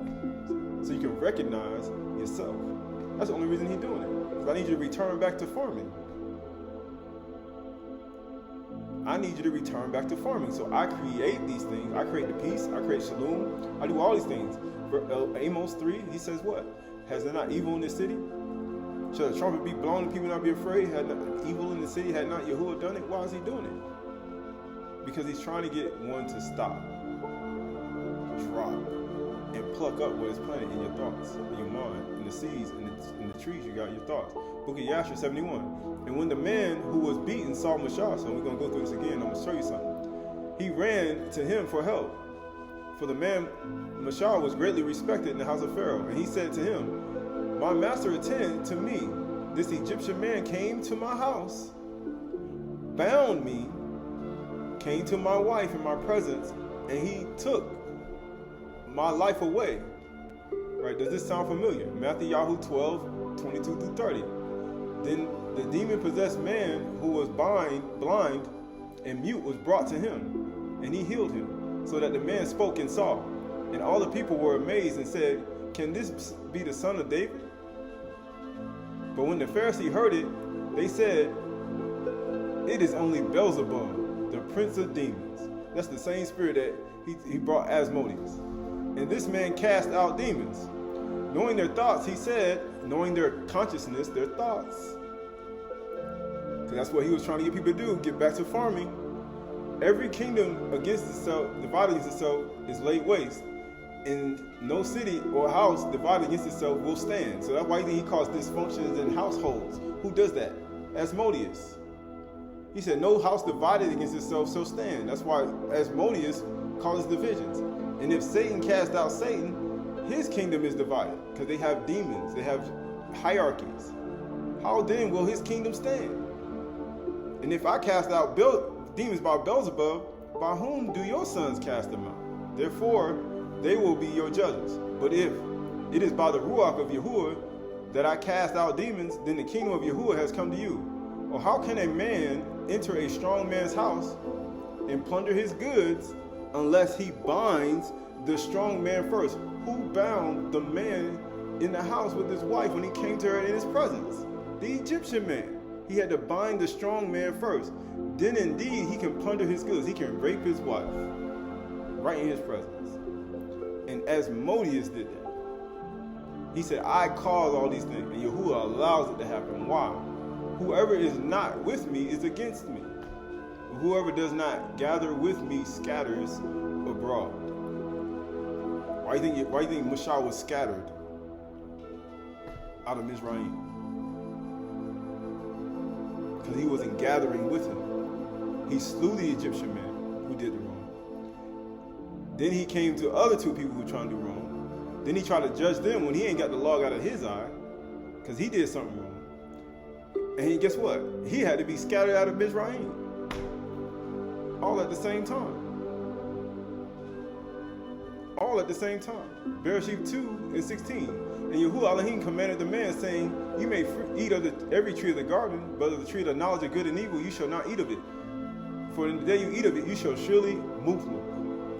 What did Asmodeus say? I commit rash murders. But it says Bereshit 3:1-6, because you got to bind the strong man first. But guess what happens? It says, now the serpent was more crafty than any other beast of the field that Yahuwah had made. And he said to the woman, did Elohim actually say, ye shall not eat of the tree of the garden? This man has come into my house, because the garden is a fence. And now he done spoke to the woman in my house. Just like he did the Egyptian man. He came to the woman in the house. And he came to my wife in my presence. And the woman said to the serpent, we may eat of the fruit of the tree that's in the garden, but Elohim said, ye shall not eat of the fruit of the tree of the garden that's in the garden, in the midst of the garden, neither shall you touch it, lest you die. But the serpent said to the woman, you shall not surely die. For the Elohim knows when you eat of it, your eyes will be open, and you will be like Elohim, Yahuwah, knowing good and evil. And guess what happens? So when the woman saw that the tree was good for food, and that it was the light to the eyes, and that the tree to be desired, to make one wise, she took of the fruit and ate. And she gave some to her husband who was with her, and he ate. Because he said, the day you eat of it, you shall surely die. The Egyptian man said, the man came into my house in my presence, bound me, and what did he do? He lay with my wife in my presence. That's what serpent just did right here. And a matter of fact, he said, Asmodeus said, I commit rash murders. I cause houses to be dysfunctional. And I cause madness in women. Matter of fact, he said, the day you eat of it, you shall surely die. He just committed a murder right here. He just committed murder right here. And what happened to all of them in the garden? What happened to all of them? They were cast out and scattered out of the garden. They were kicked out because they committed murder. Just like Shaul was kicked out of Mizraim because he committed murder. Bereshit 3, 1-6. Now the serpent was more crafty. That word for crafty is arum. That means subtle, shrewd, cunning, crafty. Right? The word for subtle is so delicate or precise as to be difficult to analyze or describe. Guess what it says? It means what? And complex. He was real complex, understated. Shrewd. Right? When you look at the word shrewd, the word shrewd means showing a sharp powers of judgment, astute, piercingly cold. Where we are, we're in the cold season right now. He said he's cold-hearted. That's how you know somebody's eating from Satan. It says crafty is clever of achieving one's aim or deceitful methods. You're crafty at achieving deceitful methods to achieve what they want in a clever way, in deceiving people. That's crafty. That's Satan. These are the seeds of Satan. People saying, "Wow, if you got this in your thoughts and you're trying to deceive people, you need to get this stuff out of your mind." It says cunning, the skill at achieving one's end by deceit. You're going to use deceit to achieve your end. Having to showing skill in achieving one's own ends by deceit. Right? So if you look at that word sensible, these are all the words they put in here. It means of a statement of course of action chosen in accordance with wisdom and prudence, likely to a benefit. So you see how crafty this serpent is. And when Satan got in him, all these skills that he had were now magnified to commit all types of acts. Not only that, but to commit murder and to lay with somebody's woman in his presence. Because Adam was with her when it happened. Just like the Egyptian man who came to his house and lay with him and bound him. You got to bind the strong man first. This Testament of Louis 11-20. Therefore, my children, I have learned that in the end of all ages, you will transgress Yahuwah against Yahuwah, stretching out your hands to the wickedness against him. And all the goyim shall ye become a scorn. For our father Yasharal is pure from the transgression of the chief priests, who shall lay their hands on the chief priests. For as the Shamayim is pure in Yahuwah's sight, than the earth, so Yahuwah's thoughts from the earth, so also be ye in the lights of Yasharal, purer than all the goyim. But if ye be darkened through transgressions, what therefore with all the goyim do living in blindness? If you darken through transgressions, they're going to be living blind. That's men, women, and children. So if you darken through transgressions, everybody going to be blind. And who's going to be responsible for that? You are. Because you're supposed to be the light of the world. Verse 15, yea, ye shall bring a curse upon your race. That's what bring curses. Because you're supposed to be the light of the world, but then you darken into transgression, man, woman, and child, and then guess what happens? Now you bring a curse on yourself, on your house, on your household, on people in your household. Because the light of the law, which was given to lighten every man and woman and child, this ye desire to destroy by teaching commandments contrary to the ordinance of Yahuwah. Because Yahuwah's teachings of peace and shalom. The offering of Yahuwah you shall rob, and from his portion you shall steal choice portions, eating them contemptuously with harlots. You're going to join yourself to people who are other these type of people. And out of covenants you shall teach the commandments of Yahuwah. That's what people do today. Because they see somebody else. That's the only reason they do it. Wedded women you shall pollute. You're going to commit adultery. Isn't that why? Because they worship idols. And virgins of Jerusalem you shall defile. Isn't that what Asmodeus do? And demons do?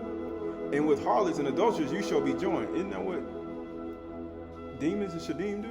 Asmodeus and Mastama? And people who worship idols and sacrifice to demons. And the daughters of the Goyim ye shall take to wife, purifying them with unlawful purification, and your union shall be like Sodom and Gomorrah. You're going to be two becoming one? Like Adam and Gomorrah? No, they're going to be shalom and peace. Right? In the garden, all that. It's going to be like Sodom and Gomorrah. You ain't going to have no shalom. You ain't going to be in good health. You ain't going to have no shalom or anything. Verse 18, ye shall be puffed up because of your priesthood, because knowledge puffeth up, but love covers a multitude of sins. love equity. Love provides equity. Because they puffed up. Because they knowledge and they priesthood and what they know. All their knowledge and their books and their definitions. People are all puffed up. Lifting up yourselves against men. Yeah, now they don't exalt themselves, how you say, up against men. People saying, why he got to be lifted up against men? Yahushua said, if the Son of Man don't be lifted up, I'm going to draw all people to me. Why do you think he got to be lifted up against men? And not only so, but also against the commandments of Yahuwah. They're going to forsake the commandments of Yahuwah, and they're going to forsake farming and join themselves to Satan in malice. For ye shall condemn to Chdash things in jest and laughter. That's all they do. That's all they do. Jest and laughter. The same priest, the Levite. Therefore the temple which Yahuwah shall choose shall be laid waste through your uncleanness, and ye shall be captives throughout your nations. Just like I blow a dandelion in the wind. Because you're supposed to be the teachers of peace. Shalom, but you're not the teachers of shalom. So now he's saying, I need to pluck up what is planted, right? It says, Testament of Louis, keep going, chapter 5, 4 through 17. In the Jubilee, he that is anointed shall be conceived in the sorrow of beloved ones, and his priesthood shall be honored and shall be kabod by all. And the third priest shall be taken hold of by sorrow. And the fourth shall be in pain, because the unrighteousness shall gather itself against him exceedingly. And all Yasharal shall hate each other on his name. For they join to malice and hatred. That's what they do today. The fifth shall be taken hold of by darkness. Likewise also the sixth and the seventh. And the seventh shall be such pollution as I cannot express before men. For they shall know it who do these things. Therefore they shall be taken captive and become a prey, and their land and their substance shall be destroyed.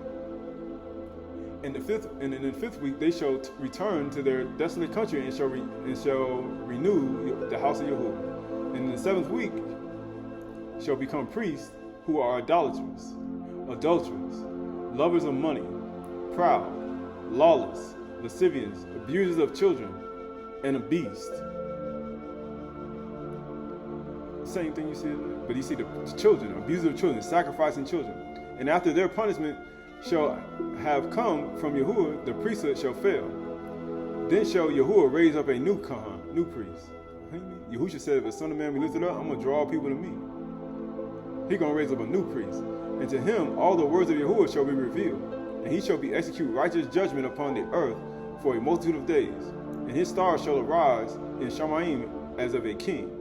Yahushua said, if the Son of Man, Adam, be lifted up, I'm going to draw all people to me. Lightning up the light of knowledge as the sun of the day, just like the sun in the daytime. And he shall be magnified in the world. And he shall shine forth as the sun on earth, and shall remove all darkness from under Shamy'n.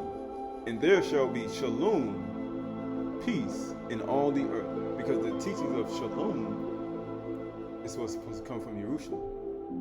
But you can't have no shalom when you are idolaters, adulterers, lovers of money, proud, lawless, lascivious, abusers of children, and beasts. How you going to have that? You join to harlots and defiling virgins. How you going to do that? Sacrificing children.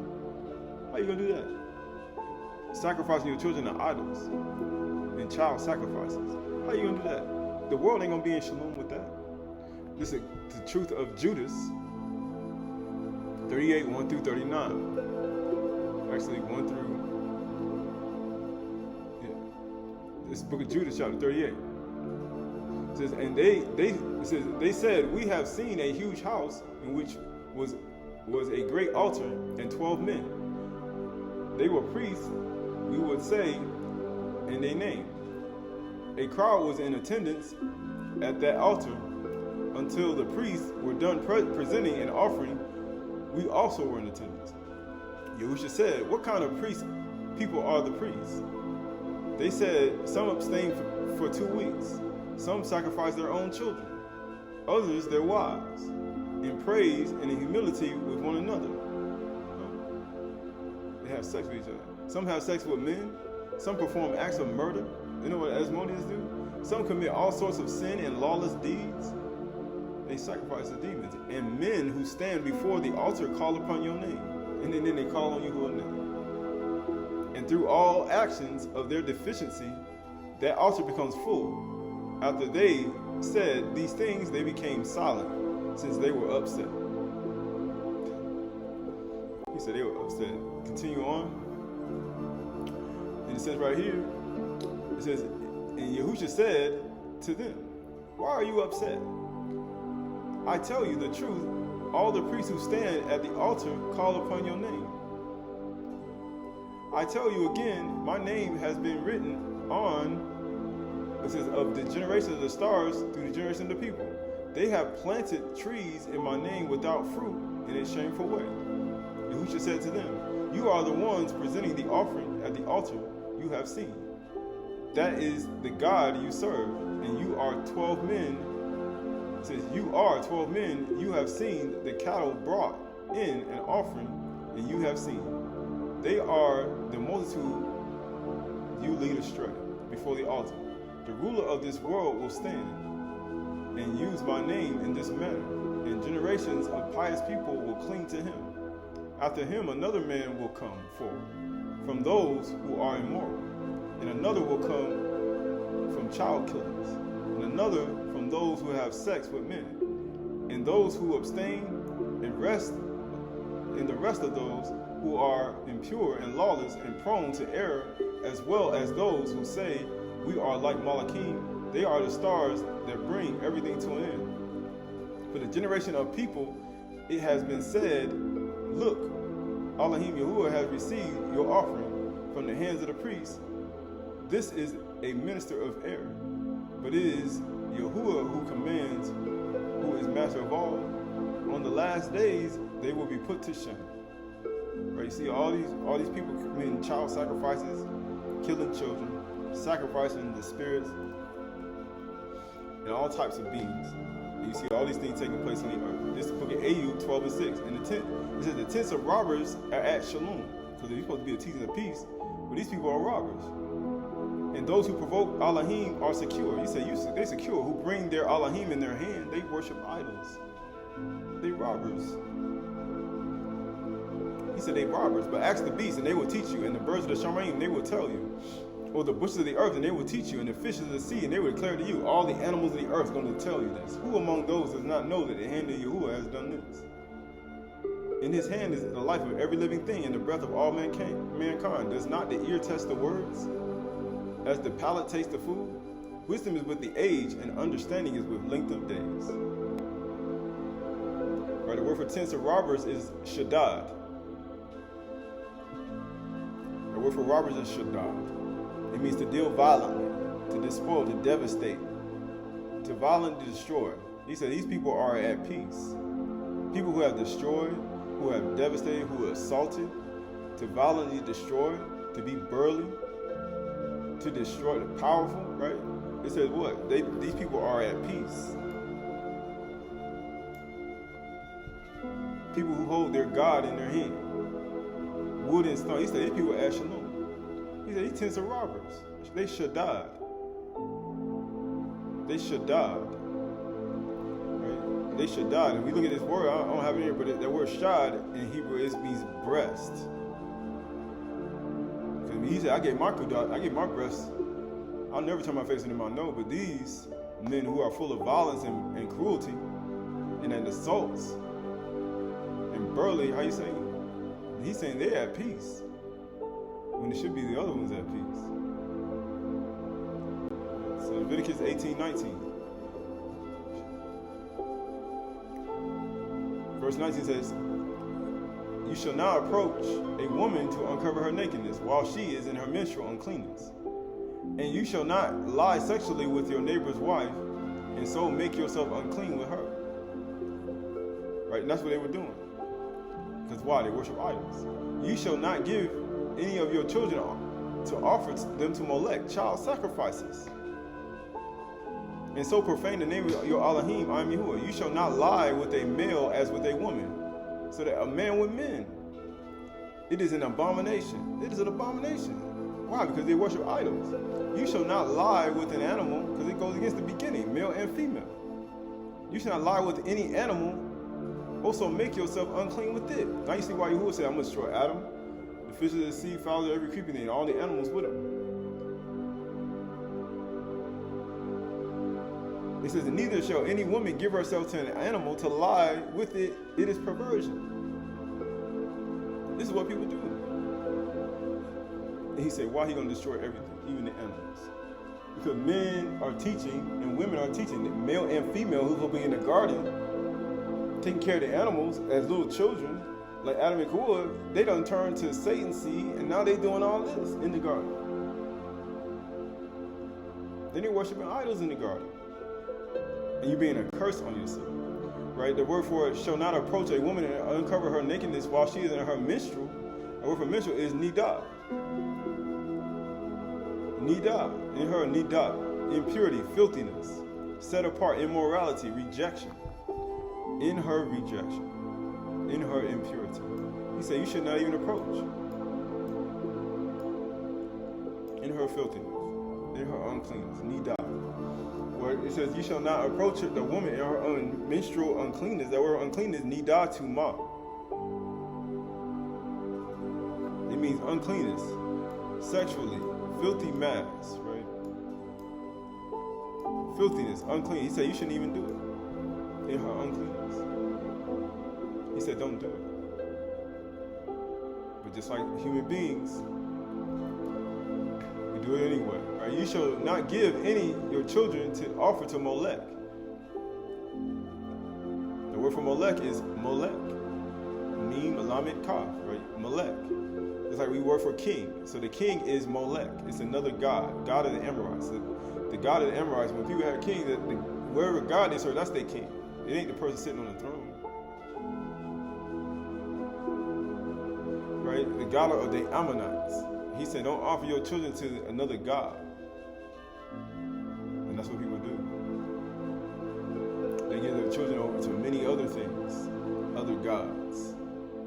And therefore, he said, don't even give your children over to them.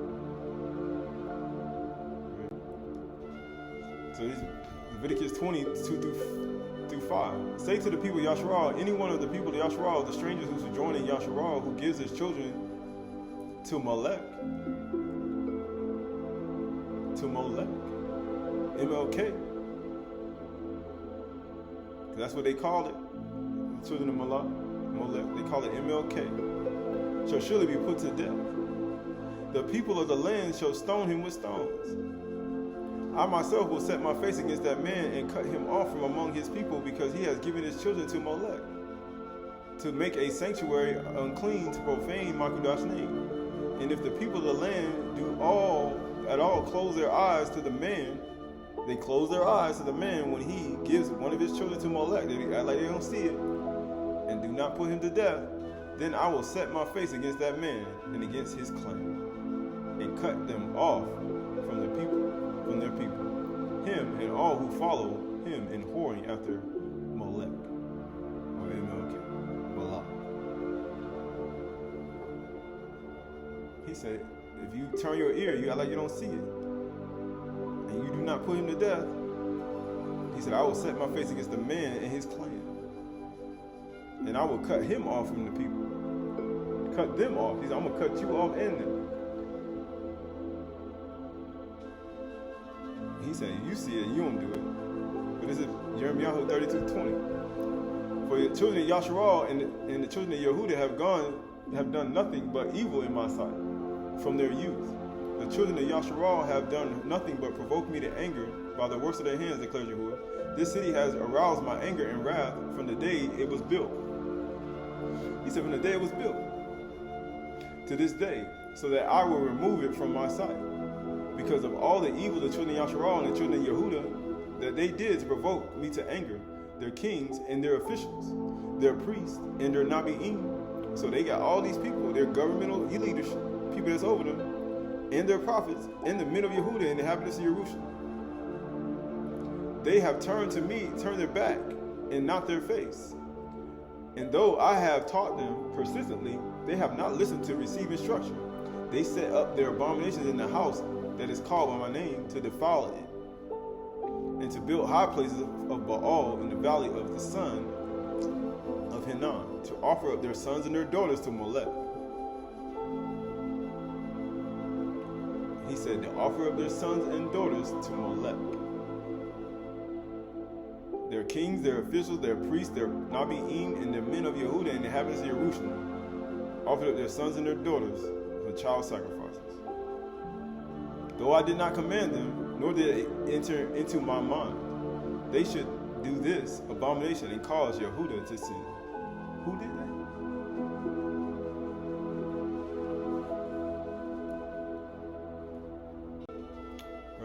Qahalath 16:19. Also my bread that I gave you, I fed you with fine flour and oil and honey, and you set them before a pleasing aroma. And so it was, declares Yahuwah all. And you took your sons and your daughters whom you had born to me, and these you sacrificed them to be devoured. Were your whoring so small a matter that you slaughtered my children and delivered them up as an offering by fire to them? And in your abomination and your whoring, you did not remember the days of your youth, when you were naked and bare, wallowing in your blood. He say, blood guilt. They were wallowing in their blood, just like a woman in menstrual, laying a woman in menstrual. They were wallowing in their blood. Say Yeshayahu 48:9. For my sake I defer my anger, and for my sake of my praise I restrain it from you, that I may not cut you off. Behold, I refine you, but not as silver. I have tried you in a furnace of affliction. For my own sake I do it. For how should my name be profaned, and my kabod I will not give to another? He said, I ain't gonna do it. I ain't gonna give it to another person. I'm not gonna do it.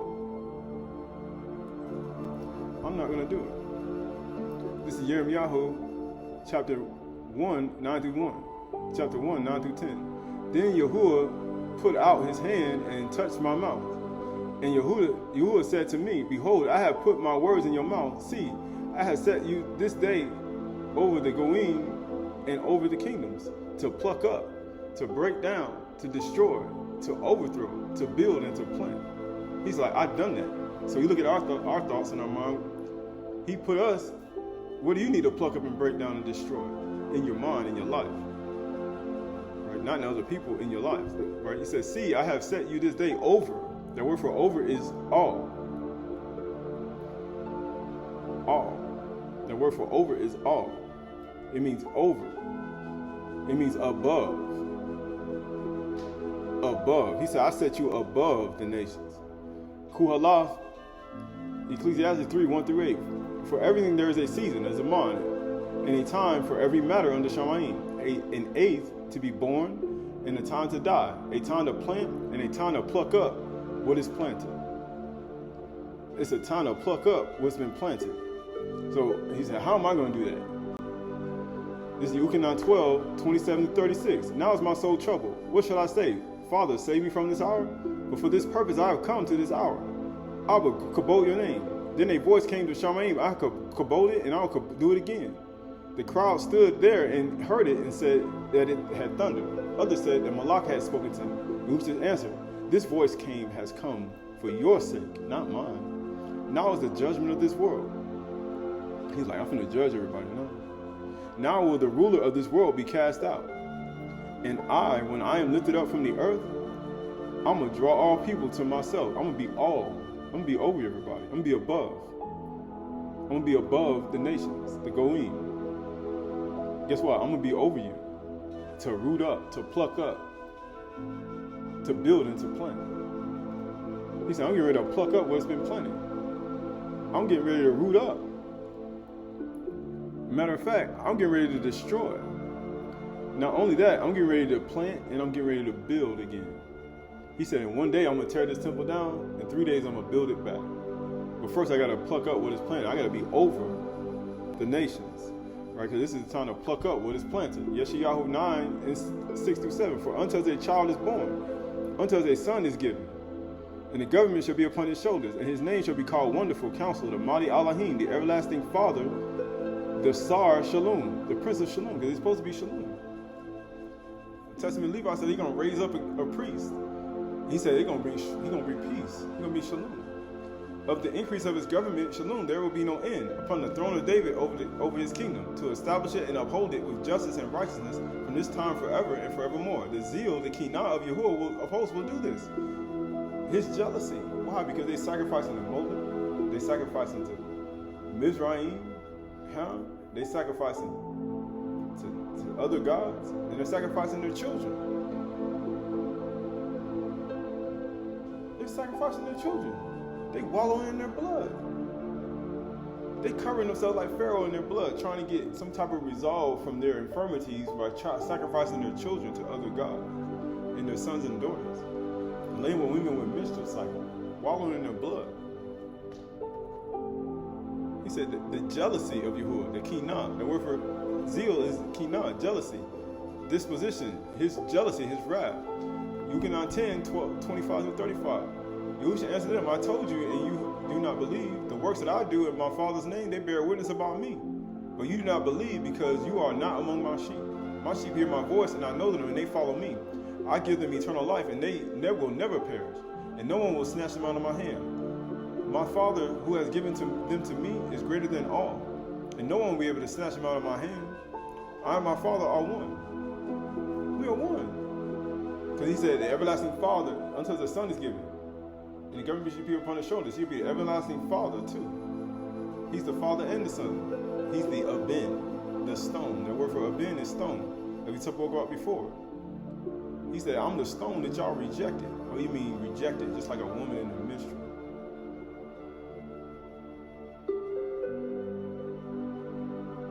I'm just like a woman in her menstrual. He said, I'm my Father, I one. Aleph, Bith, Nun. Aleph is 1, Bith is 2, Nun is 50. 53 equals to 53 equals to 8. The Abba and the Son. Just like his garden. He said, I'm the one that rejected, the stone that rejected in the garden. I'm the stone y'all cast out. I'm the lamb y'all cast out. Then the Yahudim picked up stones again to stone him, right? Just like they stony heart. Because they hate the Father and the Son, just like Pharaoh did. And Yahushua answered them, because they were doing all them child sacrifices, thinking they're gonna get resolved from their sin, and not even knowing. He said, I and my Father are one. And Yahushua answered them, I have shown you many good works from my Father. For which one of them are you going to stone me? The Yahudim answered him, it is not good work that we are going to stone you. And he stoned you for a good work, for blasphemy, because you, being a man, made yourself Yah Elohim. Yahushua answered them, is it not written in your Torah, I said you were God, Elohim? If he calls them gods, in whom the word of Elohim came, the scripture cannot be broken. So why you want to kill me? Because I said I'm an Elohim? My good works, we're not trying to stone you, we're stoning you because you made yourself an Elohim. You made yourself a God. You made yourself somebody.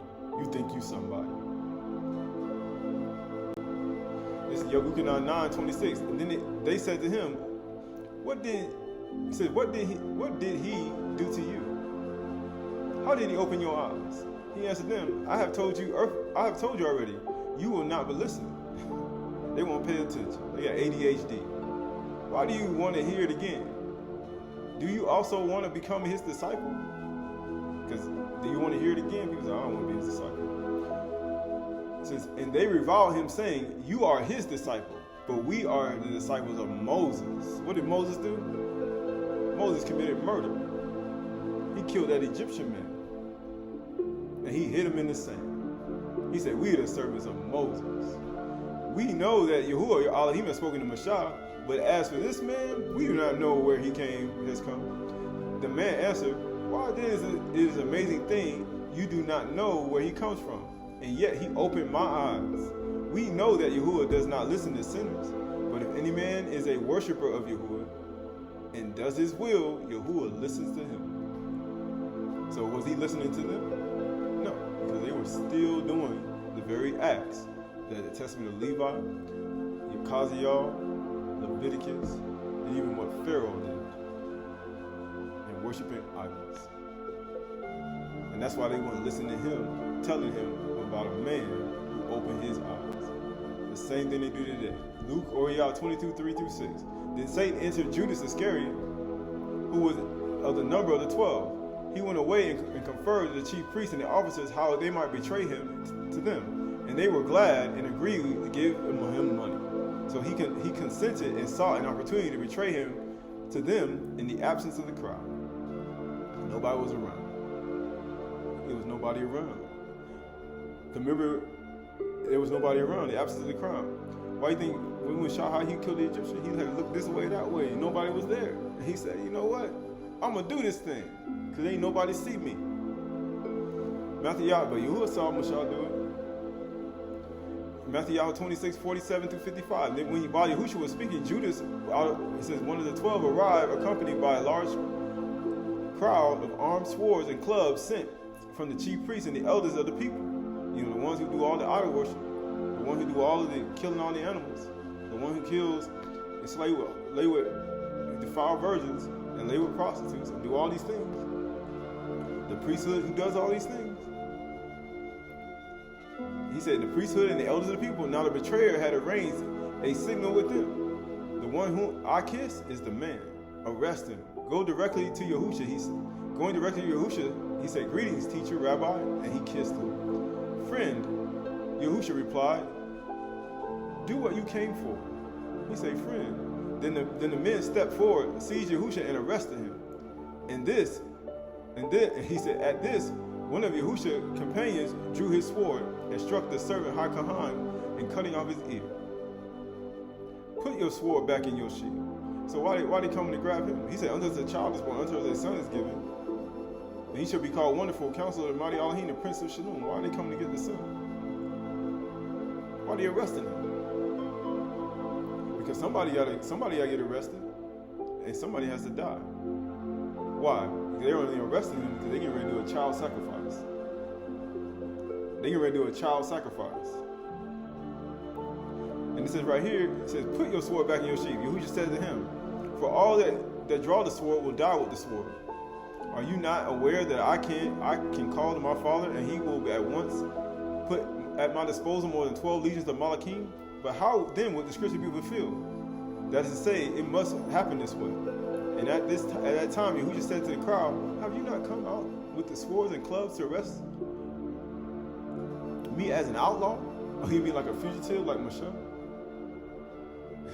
Just like Mashah was a fugitive because he committed murder? Every day I sat teaching in your temple courts, and you did not arrest me. But this all happened so that the writings of the Nabi'im would be fulfilled. Then all the disciples deserted him and fled. Yuchanan 18:1-14. After Yahushua had spoken these words, he went out with his disciples across Kidron, the valley. Because remember, Satan was in Judas. And he went out with his disciples across Kidron Valley, where they were entered a garden. Now Judas, the betrayer, also knew the place because Yahushua had often met with his disciples. Now Judas brought a band of soldiers and officers and chief priests and the Pharisees, and they arrived at the garden carrying lanterns and torches and weapons. You mean, they were Mastama and his beings, assisting him in committing sin and rash acts. They assisting him. And they come into the garden, like he said, he came into the man's house. He came into my man's house. He bound me, and then he lay with my wife in my presence. Let's see. Yahushua, knowing that all was coming upon him, stepped forward and asked them, whom are you seeking? Yahushua answered, Yahushua Nazareth. They answered, Yahushua said, I am he. And Judas and his betrayer were standing before them. And when Yahushua said, I am he, they drew back and fell to the ground. Why? They come to do a child sacrifice. So they were bound to their god Molech. They were bound to their god. Or you mean their king? They were bound to their king. So he asked them again, whom are you seeking? Yahushua of Nazareth. They answered, I told you I'm the king, or I am he. And they come and do a child sacrifice. Knowing that he was the son and the father, but he was the son and he was Molech. He was the offering, they were going to do the Molech at the same time. But they were bound to their king, but not even knowing they were bound to their king for real. So if you are looking for me, let these men go. This was to fulfill the word that was spoken. I have not lost one of those whom you have given me. Then Simon Koph drew his sword and struck the servant of the Haikahan, cut off his ear, and the servant's name was Malchus. He said, put your sword back in your sheath, Yahusha said to Kah, shall I not drink of the cup my father has given me? Because I need to do this. Because they don't understand it. Then the band of soldiers with the commanders and the officers and the Yahudim arrested Yahusha and bound him. Why do you think they bound the strong man first?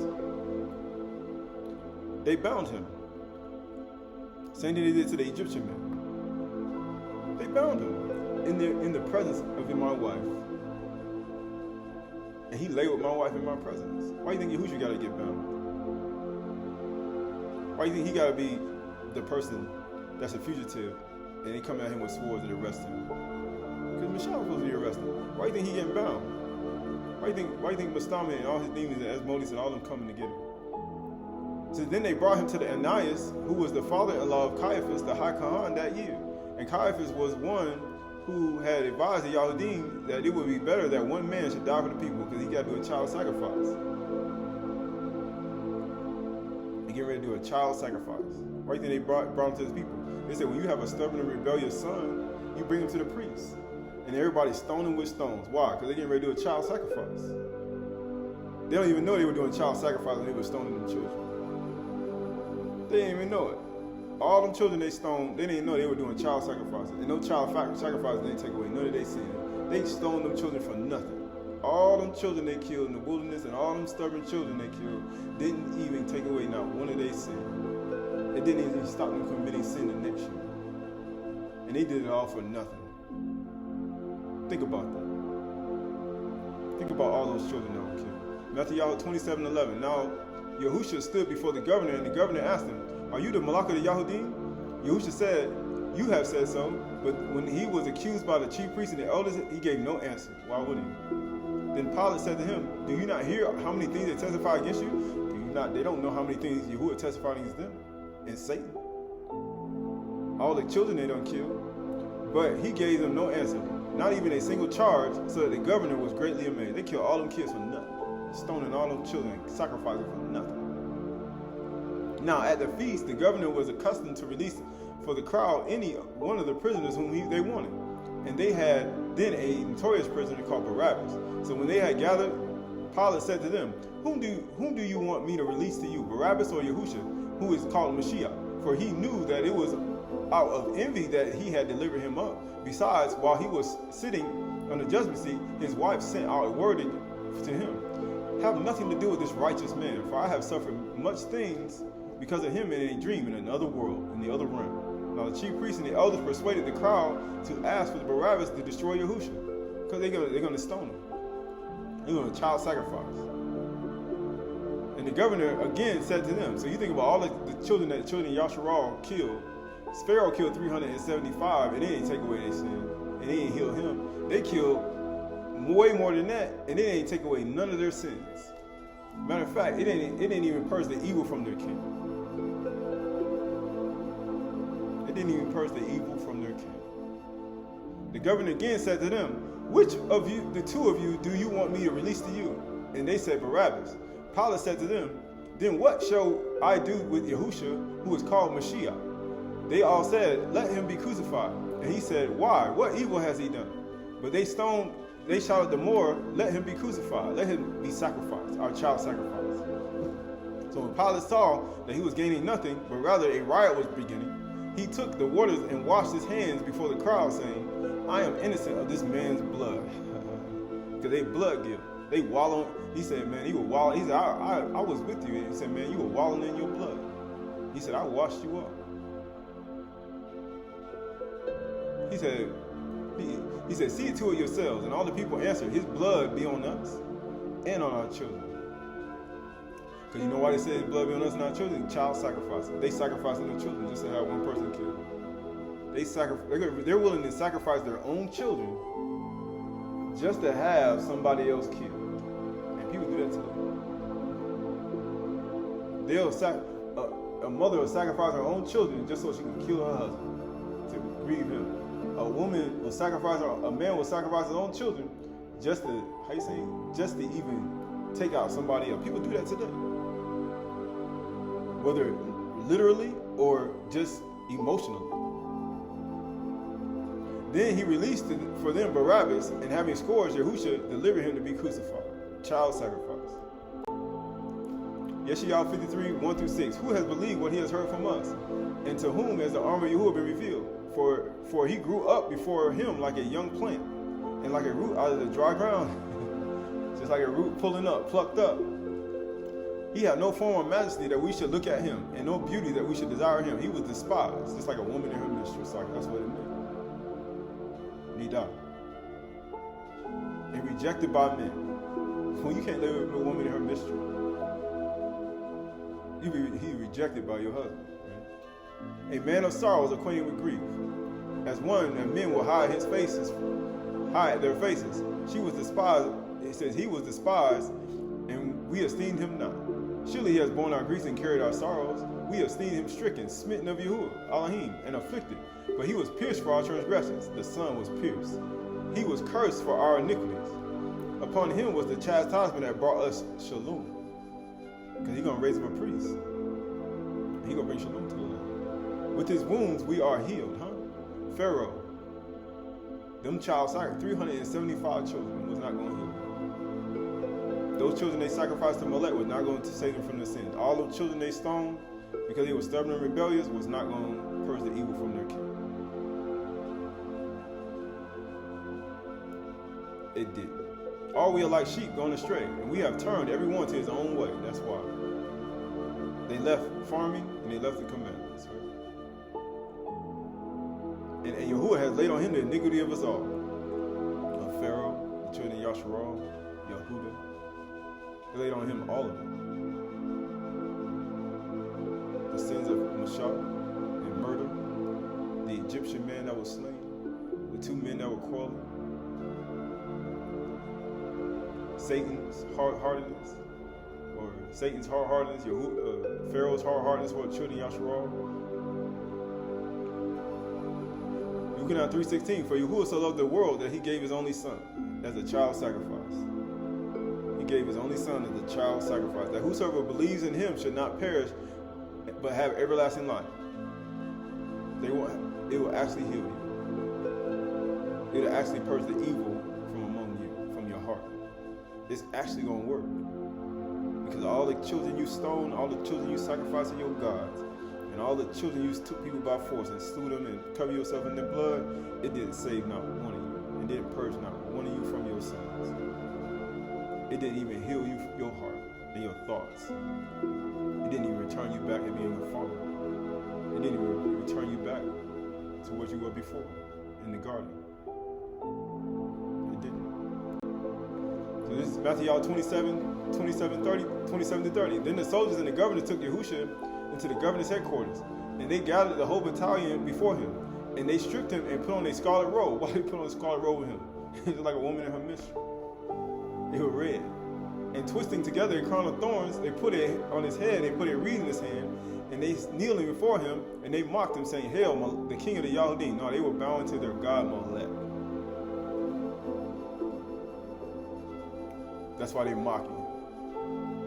Because they don't believe that he their king. They believe the other person their king. So therefore, they bow unto their God. And they spit on him, they took a reed and struck him in the head, and they mocked him. They struck him in the head. He said, why? Because you're not supposed to come to near a woman that's in her menstrual.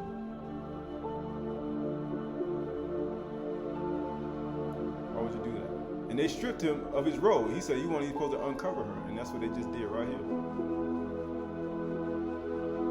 And put his own clothes on him and led him away to crucify him. They don't even know what they did. Luke 22:63. Now the men who were holding Yahushua in custody were mocking him and beating him. They were beating him. Child sacrifice. And they blindfolded him and kept asking him, but who it is that struck you? And they said many other things against him, blaspheming him. Matthew 27. In the governor's headquarters, they gathered the whole battalion before him, and they stripped him and put on a scarlet robe, and twisting a crown of thorns on his head, they put a reed in his head and his right hand, and kneeling before him, they mocked him, saying, Hail, Malach of Yahudim, and they spit on him. They took a reed and struck him in the head. And when they had mocked him, they stripped him of a robe and put on him his own clothes on him, and led him away to crucify him. And And they went out and they found a man of Shamy'ny by name, and they compelled this man to carry his cross. And when they had came to the place called Golgotha, which means the place of skull, or in Kabarum, in Hebron, they offered him wine to drink mixed with gall. And when he had tasted it, he would not drink it. Offered him drink offering. Because you got to do that first before you kill your child. And when they had crucified him, they divided his garments, casting lots. Then they sat down and kept watch over him. And he sat down in his tent. That's what it means, Yeshua. When we talked about sitting down in his tent, he said, not a judgment of this world, no. He said, I'm going to raise up a priest, and he's going to bring shalom to the land. He said, and over his head they put a charge against him, and which read, this is Yahusha, the Malach Yahudim. Then the two robbers crucified with him, one on the right and one on the left. Those passed by derided him. They were deriding him like a woman in her mystery, wagging their heads, saying, you who would destroy the temple and rebuild it, or you mean destroy and to build? It's a time to pluck up and plant. He said destroy and to build. Be instant in season, out of season. You to destroy the temple and rebuild it in 3 days, save yourself. If you are the son of Yahuwah, come down from the cross. No, I have to be over the nations, because he made me to build, to pluck up, to destroy, to build, to plant. He commanded me to do this. So therefore, I can't come down. Why should the work cease? Because there's a lot of work I got to do. And I come down to you. So also the chief priests and the scribes and the elders mocked him, saying, he saved others, he cannot save himself. He is the Malach Yasharal, let him come down now from the cross. Yasharal and Yehuda had sacrificed their children and caused them to go through the fire. But he said, I refine you, Yahusha. I've chosen you to go through the furnace of affliction for them. If he be the Malach Yahudim and the Malach Yasharal, and we will believe him. He trusts in Elohim, let Elohim, Yahuwah, deliver him now. He said, trust in Yahuwah with all your heart. He said, trust in Yahuwah, but talk.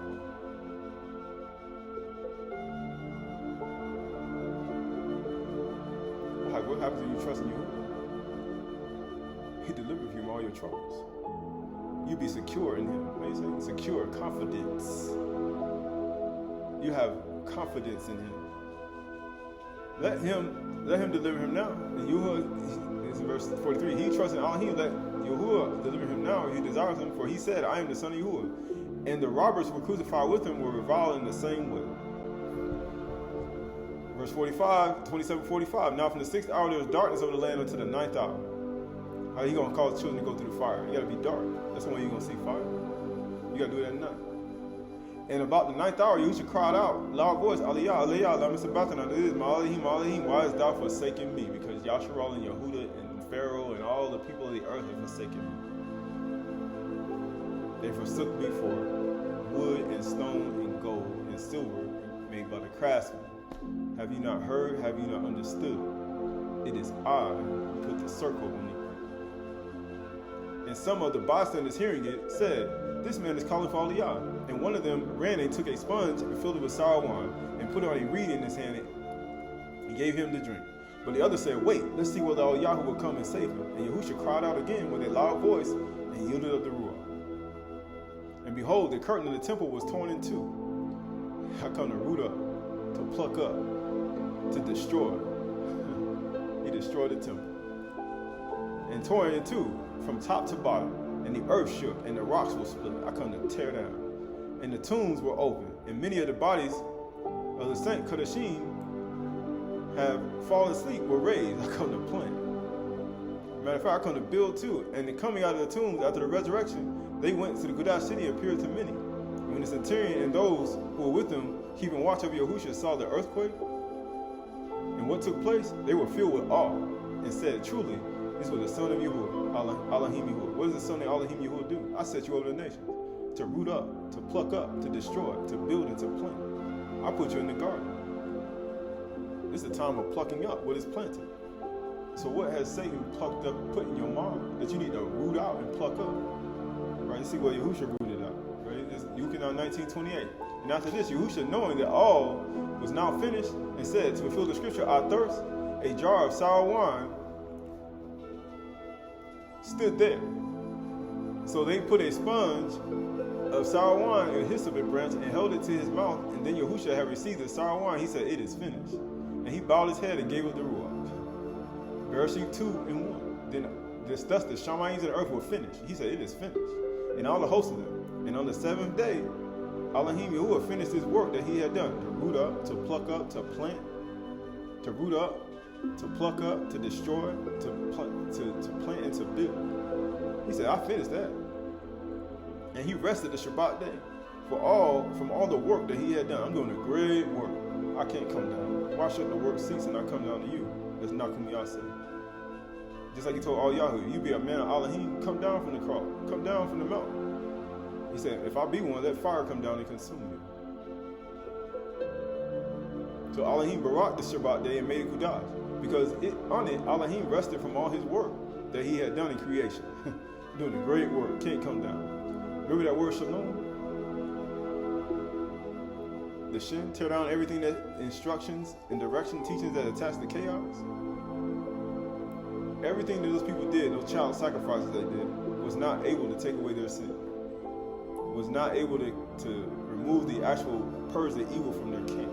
All the stonings that they did, all the children that they killed, whether old or young, it was not able to purge the evil from their camp. All of the sacrifices that Pharaoh did, 375 children, and all the children he sacrificed and thrown into the river, and everything that he did was not able to purge away the coming, what was going to take place. Not one of them. There was only one child that can be offered, and that was Yahuwah's child that he gave. He gave his only son, that whosoever believes in him will not perish but have everlasting life. And one will have what? When you added up that word shalom, it was the seventh. And what today is? The day of rest. The seventh day. And he tore down all the directions and teachings attached to chaos.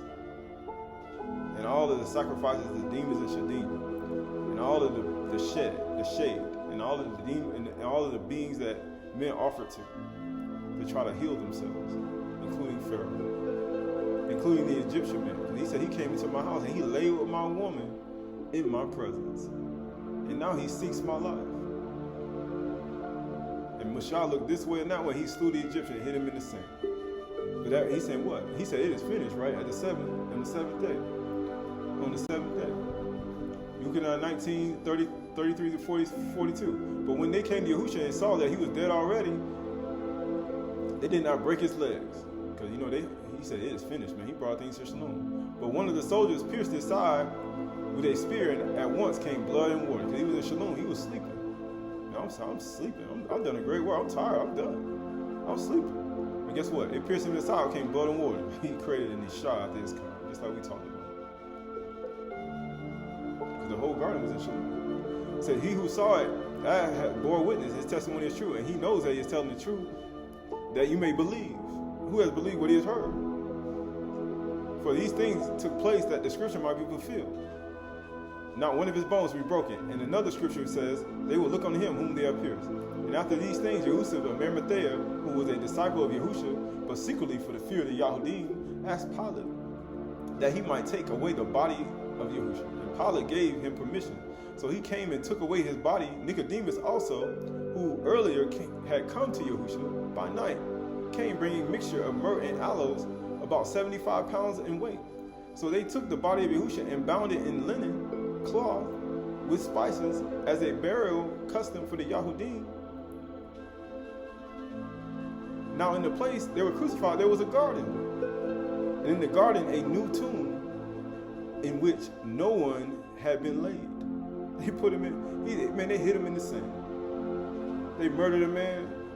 They killed him. He looked this way and that way because he was between two thieves.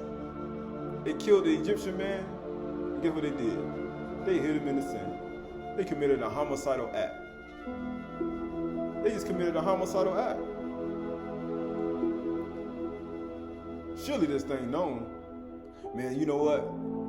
Let's put a guard so they won't say this, that he rose from the grave, like he said he was going to do. They committed a homicidal act. They just killed a child. Yahuwah's child, but this child sacrifice brought them shalom. They didn't even know. This is the only child who's going to bring you shalom. He said, seek peace and pursue it. He said, my children, listen to me, and I'll teach you about the fear of Yahuwah. Let your tongue speak no evil and no deceit. He said, seek peace and pursue it. Seek Yahushua Mashiach. Why? Because this took away your sin. Matter of fact, they hit him in the sin. They committed a homicidal act. Book of Yashar 67:51. And the king ordered 67:51 through 57. And the king ordered a proclamation to be issued and a law to be made throughout all the land of Mizraim, saying, every male child born of the Abri from this day forward shall be thrown into the water. And Pharaoh called unto all his servants, saying, go now and seek throughout the land of Goshen, where the children of Yasharal are, and see that every son born of the Abri shall be cast into the river, and every daughter shall they let live. He said, let the sons be thrown into the river, and let the daughter live. And Pharaoh called upon all the servants, saying, go, and now seek throughout the land of Goshen, where the children of Yasharal are, and see that every son born to the Abri shall be cast into the river, but every daughter shall they let live. And when the children of Yasharal heard this thing, which Pharaoh had commanded, they cast their male children into the river. To cast their male children into the river, some of the people separated from their wives, and others adhered to them. They listened to them. So some separated, and some actually did it. They sacrificed their children. But these child sacrifices weren't going to stop anything that's going to happen. It says, and from that day forward, when the time of delivery arrived, to those women of Yasharal who had remained with their husbands, they went to the field to bring forth there, and they brought forth in the field, and left their children upon the field and returned home. They just committed child sacrifice. They just left them there. Why do you think Yahushua was buried in a tomb when no man had laid in the garden? They just left the child there. They left him there. And Yahuwah had sworn to their ancestors to multiply them, sent one of his ministering malachim, which are in Shamy'n, to wash each child in water. He left the child out there. But guess what? To anoint and swathe it. Because he said, man, I saw you wallowing in your blood. And swathed it, and put out into his hands 2 smooth stones, from one of which is sucked milk. I never turn my face to them, I know. I'll never turn my face to them, I know. You may cast out these children, you may cast them out and leave them in the field. You may just cast them aside. But guess what? He's saying you can leave them destitute in the field, just because the field is the world. And guess what he said? I'm going to give them a stone, you mean a ben, the Father and the Son, and they're going to drink the milk right from the stone. And ain't nothing you can do about it. How you say? All you false elders, teachers, priests, and elders, and ra'ahs, and shepherds, it don't matter. He said, man, they sucking the Qahalath milk right out of the stone. And from the other honey, he said, man, just like honey, man.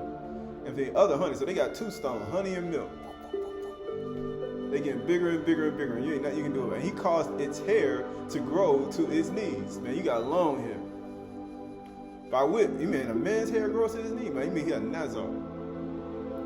His son, by which it may cover itself. I mean, that's how long the hair is. Cover you up. People saying it's a sin to have long hair. I said, look at here. And to comfort it and to cleave to it through his compassion for it. Yahuwah got compassion. And when Yahuwah had compassion over them and had desired to multiply them upon the face of the land, he ordered his earth to receive them, to be preserved therein to the time of their growing up. I gave you the Qahalath milk that you may grow thereby. I'll never turn my face to them, I know. Hearken to me, those who keep my mystery, and those who keep Amunah, you who are kept by it, those who seek me in love, those who know me in truth. Yahushua Mashiach, this child that was forsaken, this child that was rejected and left in the field. And guess what? A servant is no greater than his master, both male and female in the garden. So you just like that child in the field. They reject you. He said they ain't reject you, they rejected me. Guess what it says? He said, upon the face of the land, and he ordered his earth to receive and preserve them therein till the time of the growing up. After which the earth opened its mouth and vomited them up forth, and they sprouted forth from the city like a herb of the earth. Or you mean like those people in the ground that appeared into the city in Jerusalem when Yahushua cried out? and they came into the city, all those children y'all cast away. All those children y'all just stoned and left them to dead in the field. They came right back up in the city, and they appeared unto me. And the grass of the forest, and they returned each to his family and his father's house, and they remained with them. Where do you think them people went? Them the children y'all killed. Those are the children that you killed. The ones you left in the field that you thought was dead. Yahushua made them alive. He made them alive. The ones you rejected, the children you despised, he made them come back to life. And they have these shows like 4400, all these things, people don't get abducted and gone away and then come back and go back to the house. And people are like, where they get this from? All these things that you see. He said, man, they came back to the house and they remained with them. And he said, and the babes of the children of Yasharah were upon the earth like herbs of the grass of the field through Yahuwah's kind for them. Because Yahuwah is in his garden. And you just like herbs in the field. Yahuwah look at you just like plants. Have you not heard, have you not understood? It's I who put the circle on the earth. I did that. Qahalath 61. And again, the word of Yahuwah came to me, son of Adam, make known to the Jerusalem her abominations and say, what do you think they did? They killed those children. Thus says Yahuwah Elohim to Jerusalem, your origin and your birth are the land of the Canaanite. Didn't they sacrifice their children to the Canaanite God? Your father is an Amorite, your mother a Hittite. And as for your birth, on the day you were born, your cord was not cut, nor were you washed with water to cleanse you. Then he sent a Malach in the book of Yasha to wash them, because the woman left him in the field. And with no salt. He said, nor rubbed you with salt, nor wrapped you in swaddling clothes. He let their hair grow long so he can cover them up. So they left him out there. No eye pitied you. They didn't have no pity on the child. That's why Yahushua said in the book of Psalms, he said, they looked for pity. I looked for pity, I found none. The reproach of those that reproach you, Yahuwah, they fell on me. Why didn't he let the children's hair grow long and they appeared on their, covered their whole body? And the earth received them to the center of the earth, and he allowed them to come back at the time appointed. But they had that rock in them, 2 rocks in their hand. Honey and milk. Because he's never going to turn his face from his children. And when I passed by you, I saw you wallowing in your blood. He saw you. Man, Yahuwah ain't going to leave you out there. I said to you, in your blood, live. Let your hair grow long, give you 2 stones with milk and honey. Matter of fact, let me wash you off. Let me let the earth receive you, just like an herb and a plant, and a seed being planted. He said, man, and then I said, in your blood, live. And then guess what? I'll let you rise. So I give you all your nourishment, let you go down to the earth like a seed planted, and then I said, live again, and you rose from the grave. Why do you think Yahushua rose on the 3rd day? Why do you think no people rose in the city and appeared to many? Why do you think Yahushua rose on the 3rd day? He was being planted in the ground just like a herb yielding seed on the 3rd day of creation, on the 2nd. He said, live. Right? Just saying, when he said, when I passed by, I said, live. He said, I said, live. The word for live is kaya. He said, I said kaya. Kaya. To live, to have life, remain alive, to sustain life, to live prosperly. Yahuwah said, I want you to live. Live forever. I have life, continual life. Continue in life. That's what he's literally saying. That's what happened to those children. They went into the ground, they had honey and milk. He said, now, and I rise you up, continue in life. Don't stop. To preserve a life, to give life. When you look at Kaya, you got the Kaf, the Yod, and the Lamed. The Kaf is 8, the Yod is 10, and the Ha is 5. Right? Which equals to what? 18, 23. We know what 23 is. The Aleph and the 2. I am the Aleph and the 2. Matter of fact, when we look at 5, we know that 5 is the Ha. When you get the 5, that's the feminine form. It means behold, reveal, light. Behold, reveal, light. Like I told you, you can't see light without the feminine form. Just like the earth received those children into the ground like a mother receiving seed, the mother rejected her in the field, but then the earth received it. And took care of the children, and then they received them back up, just like a plant. Just like a plant. Guess what? That's how Yahuwah works. Micah 6, 7 through 9. Will Yahuwah be pleased with 1,000 rams, with 10,000 rivers of oil? Shall I give my firstborn for my transgression? Isn't that what they were doing? Isn't that what they were doing? They were doing the same thing. They were doing the same thing. They were doing the same exact thing. They were giving their children, it says, rams of 10,000 rivers of oil. Shall I give my firstborn for my transgression? The fruit of my body for the sin of my soul? He has told you, old man, because that's what they were doing, offering their children. What is good and what he will require of you, but to do justice and to love kindness and to walk humbly with your Elohim. That's all he wants you to do. Yeshayahu 49:14-15. But Saul said, Yahuwah has forsaken me. Yahuwah has forsaken me. Can a woman forget her nursing child? Those women left them in the field. They left them in the field. He said, can a woman forget her sucking child? That's what he said happened. He said that she should have no compassion on the son of her womb. Even these may forget, yet I will not forget. Yahuwah's like, she left him out there, but I ain't forget him. Here you go, 2 stones. Let you cover yourself long hair, go back in the earth, come back up, and go live, and continue life. Kaya. I said, while you were wallowing your blood, I said, live. This is Leviticus 17-5. This is the end of the people of Yah. This is the end that the people of Yasharal may bring their sacrifices, that they sacrifice in the open field, that they may bring them to Yahuwah, to the priest at the entrance of the tent of the meeting, and sacrifice them as sacrifice the peace offerings of Yahuwah. And the priest shall throw the blood of the altar of Yahuwah at the entrance of the tent of the meeting, and to burn the fat of the pleasing aroma. Why do you think they were sitting down underneath the tent?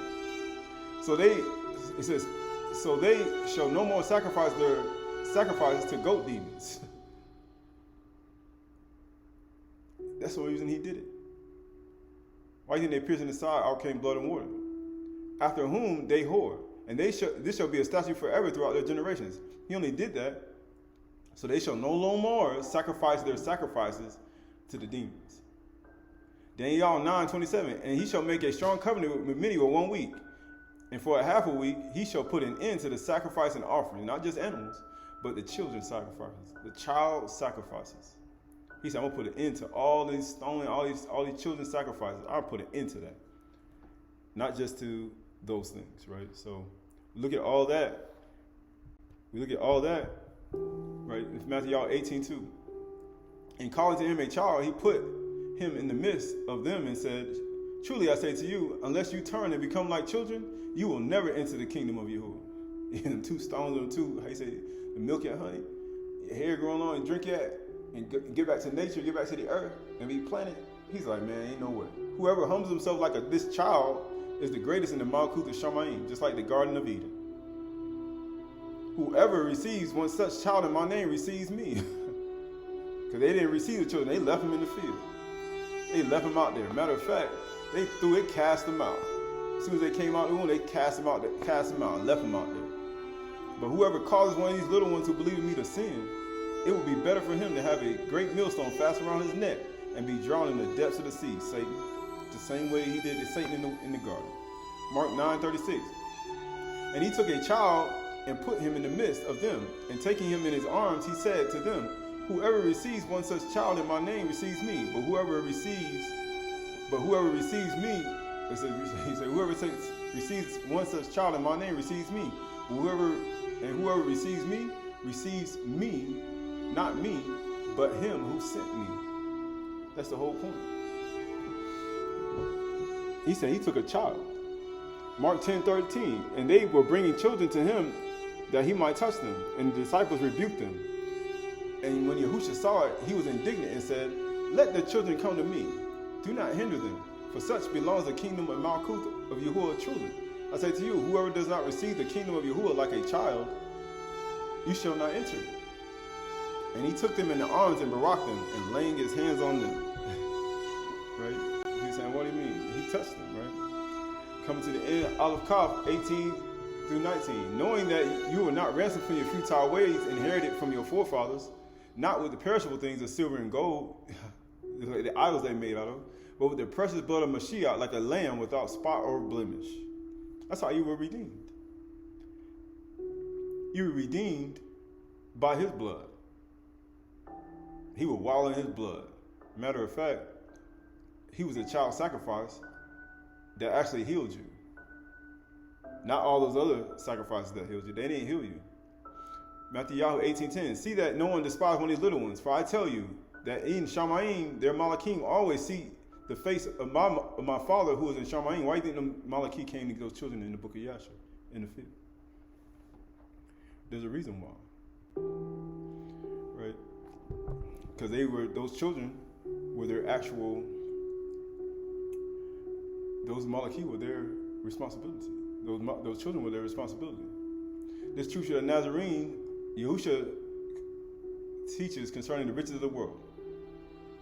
Hear me therefore, not only unclean things entering the body of man defile the man, but much more do evil thoughts and unclean things which pour out from the heart of man defile the inner man and others also. So you look at all the things that one has said and done. We talk about evil thoughts.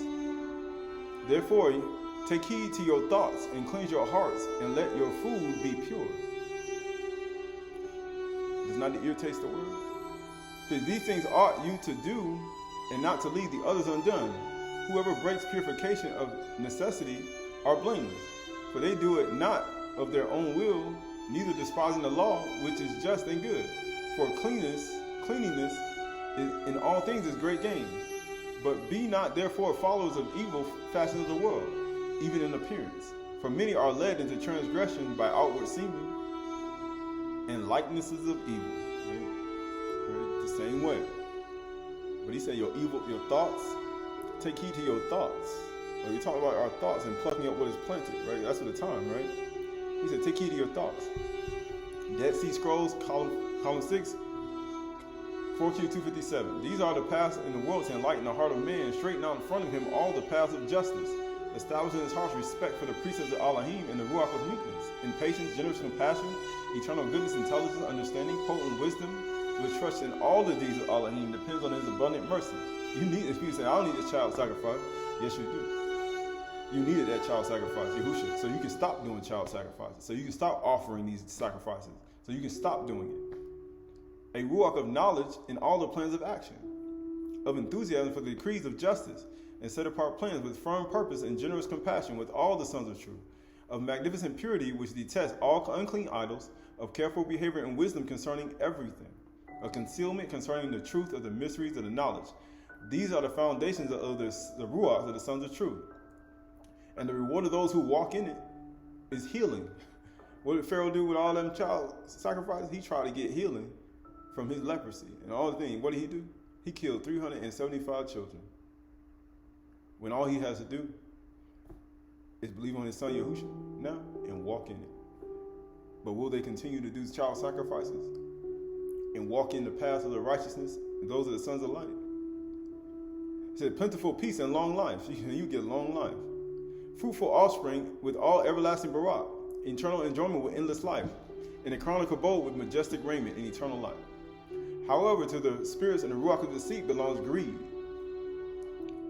sluggishness and injustice, wickedness, falsehood, pride, haughtiness of heart, dishonesty, trickery, cruelty, much insecurity, impatience, much foolishness, impudent enthusiasm for appalling acts performed in lustful passion, filthy passion in the service of impurity.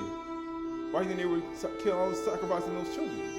Blasphemous tongue, blindness of eyes, hardness of hearing, stiffness of neck, hardness of heart.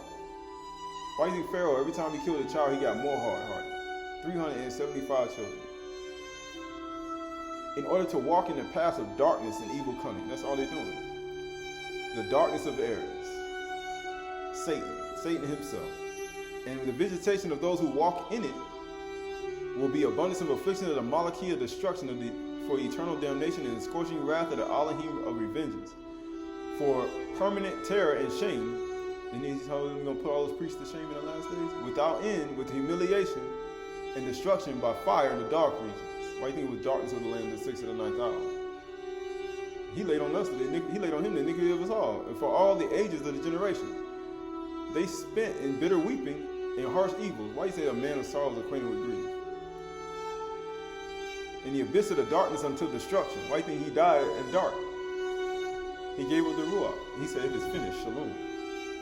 Without there being a remnant or survivor for them. Why do you think it wasn't a remnant for them? He wasn't even a survivor for them. Why do you think he died? Jeremiah 6:3-6-14. And Yahuwah said, in the days of King Uzziah, have you seen what she did? That faithless one, Yasharal? How she went on every high hill and under every green tree and played the whore. And I thought after she had done all this, she would return to me. But she did not return. And her treacherous sister Yehuda saw it. And she saw that for all the adulterers and for the faithless one, Yasharal, I sent her away with the decree of divorce. Yet her treacherous sister Yehuda did not fear me. But she did too, went and played the whore, because she took her whoredom lightly. She polluted the land, committed adultery of stone and tree. Yet for all this, her treacherous sister Yehuda did not return to me with her whole heart, but in pretense, declares Yahuwah. And Yahuwah said to me, faithless Yasharal has shown herself more righteous than the treacherous sister Yehuda. Go proclaim these words toward the north, and say, return, faithless Yasharal, declares Yahuwah.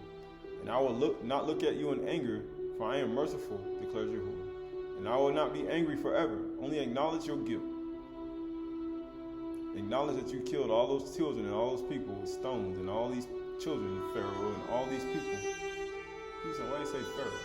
Because Shem, Ham, and Japheth, well, they all came from the same family.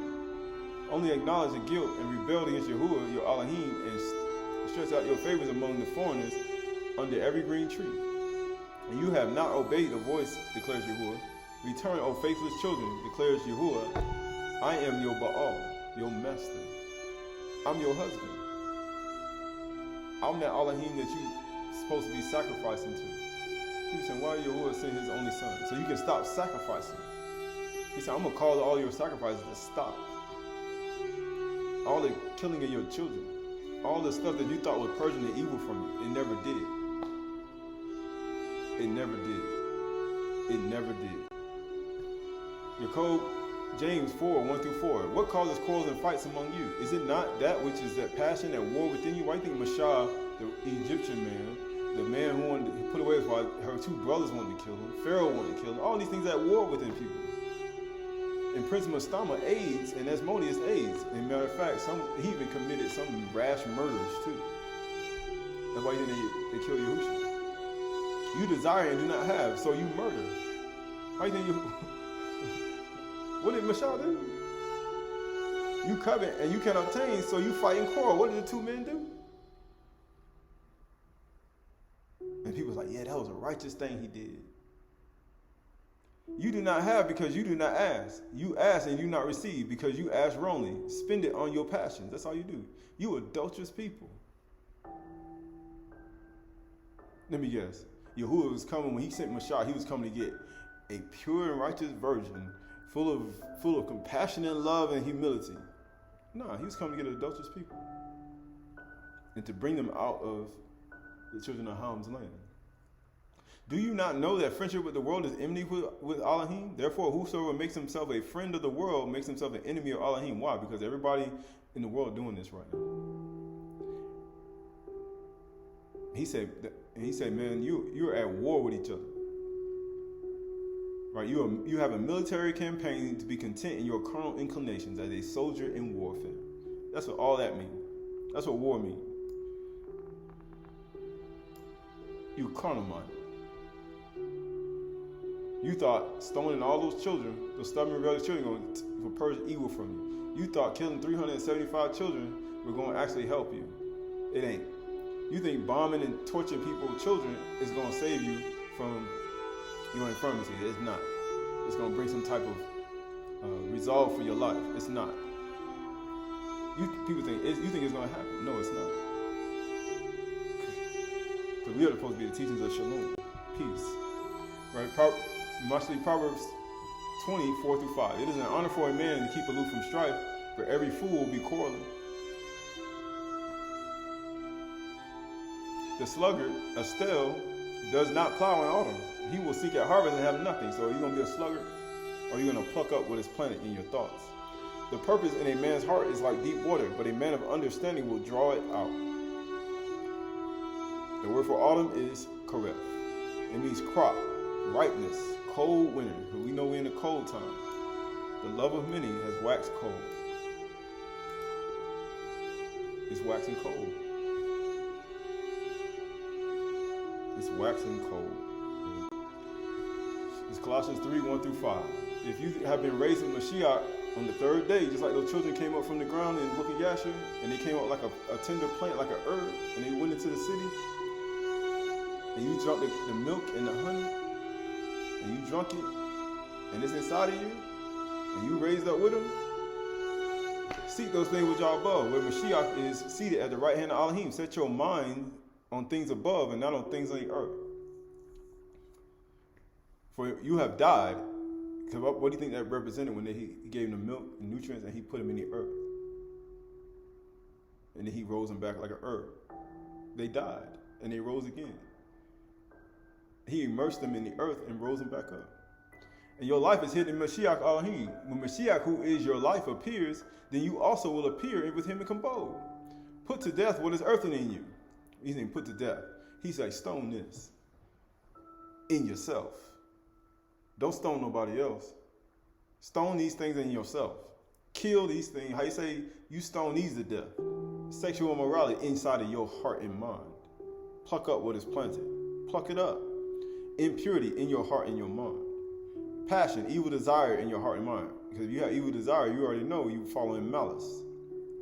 And covetous and idolatry. Stone these in your mind. Break down the idol in your heart. So you have no longer desire to do all the evil and raw in your mind. On the account of these, the wrath of Yahuwah is coming. And these two you once walked when you were living in them, but now you must put them all away. Anger, Mashah. All these people that were killing people, they said everybody got angry. Pharaoh, wrath.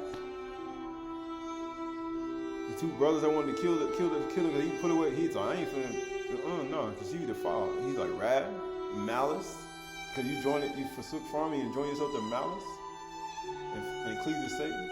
Slander. That's what people do all day. Obscene talk from your mouth. These things you cannot say. Do not lie one to another. These are all part of Satan. Seeing that you must put off the old self and with his practices and put on the new self, which is being renewed in the knowledge of the image of his creator. Because I'll never turn my face to them, I know. Here there is no Greek, Yehudi, circumcised, uncircumcised, barbarian, Scythian, free, but Mashiach is all in all. He above the nations. Right? But it says, put on then as Yahuwah's chosen ones, Kudash and for love and compassionate hearts, kindness, humility, meekness, patience, bearing with one another, and if anyone has a complaint against another, forgiving each other, as Yahuwah has forgiven you. Huh? How he forgave you. So you also must forgive. The reproach of those who reproach you fell on me. He forgave you with a child sacrifice. He offered his child as a child sacrifice, so your sacrifices can stop. And above all, put on love. Those who seek me in love, you who know me in truth. That binds everything together in perfect harmony, as a perfect harmonic love frequency. And let the shalom of peace of Mashiach rule in your hearts, which indeed you were called into one body, and be thankful. And let the word of Mashiach dwell in you richly, teaching and admonishing one another in all wisdom, singing psalms, hymns, and spiritual songs with thankfulness in your hearts to Yahuwah. And whatsoever you do in word or deed, do everything in the name of the Don Yahushua, giving thanks to him, the Ab, through him. He said, do everything like that. Mostly Proverbs 16-31. Gray hair is a crown of kabod. It is gained in a righteous life. Whosoever is slow to anger is better than the mighty, and he who rules his spirit, ruach, than he who takes a city. The lot is cast into the lap, but every decision is from Yahuwah. He said, man, he who is slow to anger, you better than the mighty. You better than the mighty. That's man, woman, and child. Wisdom of Solomon, Kukul Masih Saluma, 4:8. For honorable age is not that which standeth in length of time, nor that is measured in number of years. It don't matter how old you are. That's what they say. But wisdom is the gray hair unto men. And an unspotted life is old age. Gray hair is a crown of glory, and he's gained through a righteous life. He said, if you have a righteous life and you have wisdom, he said, man, you are the elder. You're the one in old age. Right? And you have an honorable age. Right? That's in Book of Yahusha, sevenfold apiece. Barak is the child of light, who is wise in mind. He shall create the Shamy'n. The mind of the wise is a well-plowed field. Right? It's time to pluck up what is planted. You don't plow in autumn. He said, a sluggard, a stale don't do it, which gives forth abundance and plenty. For if thou showest a handful of seeds to a wise man or woman, because they're supposed to be farmers, both male and female, Adam and Kaur, he will see in his mind's eye, a field of golden wheat. If thou showest a handful of seeds to a fool, he will see only that which is before him and call them worthless pebbles. And as a field of the wise man giveth forth grain in abundance, and the field of a fool is a harvest only the stones, so that it must. So it is with our thoughts. Our thoughts. The power of your thoughts. What are you thinking about? As the sheaf of the golden wheat lieth within the tiny kernel, so is the malkuth of Shamayim hidden within our thoughts. So what thoughts you have that's holding you back? What thoughts you need to pluck up out of your mind? It's the 8th month. There's no time to sit around. It's time to search. I found some things in my thoughts, and I said, hey, you know what? This is the root of this whole problem. All the way back. And people saying, what have you done when you were 15, 16, 17, 18? What happened? Who touched you when you were 18? Who touched you when you were 15? What did they say to you? Where did they come from? These are the things you gotta find. Why? What did they say to you way back then? If they feel because you said, I can't search that far. I said, then you need to actually, yes you can. Because once you start uncovering one part of yourself, and you start digging deep, you'll find your memory be so sharp, you'll be like, man, I remember everything in my youth. You remember every single act. You'd be like, man, I remember that. Man, that was way back when I was like 6 years, 7 years old. I remember that thing. I remember the person's name exactly. Last and first name. You'll find out. You'll remember everything you did. If they be filled with power of love and wisdom of Kukma, of the Malakim of Shamayim Father, so they shall carry us to that Shamayim seed. So if they be stained with corruption, hatred, and ignorance, they shall chain our feet to pillars of pain and suffering. That's all it's going to do. It's going to hold you back. No man can serve two masters. You can't serve two masters. You either serve shalom or hatred. Neither can an evil thought abide in the mind filled with the light of the Torah. He who hath found shalom and peace within the mind have learned to soar beyond the realm of the Malakim. Know this shalom with thy heart. Fulfill this peace with thy body, not only to yourself, but to others. Not only to yourself, but to your family. Not only to yourself, to your companions. Not only to yourself, but to your children. Not only to yourself, to your wife. Not only to yourself, to your husband. Not only to yourself, to your mother. Not only to yourself, to your father. Fulfill this for shalom with your body. With your body. Right? Oli E Shaloma, Oli E 15, 1 through 10. As the sun is the joy to them who is daybreak, so is Yahuwah, so is my joy, Yahuwah. Because he is my son, and his rays have restored me, and his light has diminished all darkness from my face. Why? Because he had offered his only son as a child sacrifice, that no sacrifices will stop. They all will cease. Verse 3 says, I have possessed in him and have seen his Kudash day. This is the 7th day. It's shalom, like he said. Verse 4 says, ears I have acquired and have heard his truth. Have you not heard? Have you not understood that it is I who put the circle on the face of the deep? The thought of knowledge I required and have lived fully through him. I have abandoned the way of error and went toward him and received salvation from him generously. I'll never turn my face to him, I know. And according to his generosity, he gave to me. And according to his majestic beauty, he made me in his image. That's why he planted those children. They left in the field. He planted them in the ground. He said, man, he made them just like him. Because when Yahuwah sent a Malachite to nourish you, understand, it's not going to be. You're not going to be like everybody else. Verse 8 said, I have put incorruption through his name, I have put incorruption through his name and stripped off corruption by his kind, by his grace, his kind. That's why he said he had mercy and compassion on those children they forsook in the field. Death hath been destroyed before his face, and Sheol has been banished by my word. Just like a spark. And eternal life has arisen in Yahuwah's land, and it has become known to his faithful ones, and been given without limit to all who trust in him, are secured, but secured in him. Those who have confidence in him. Those who seek peace and pursue it. He said, pursue it.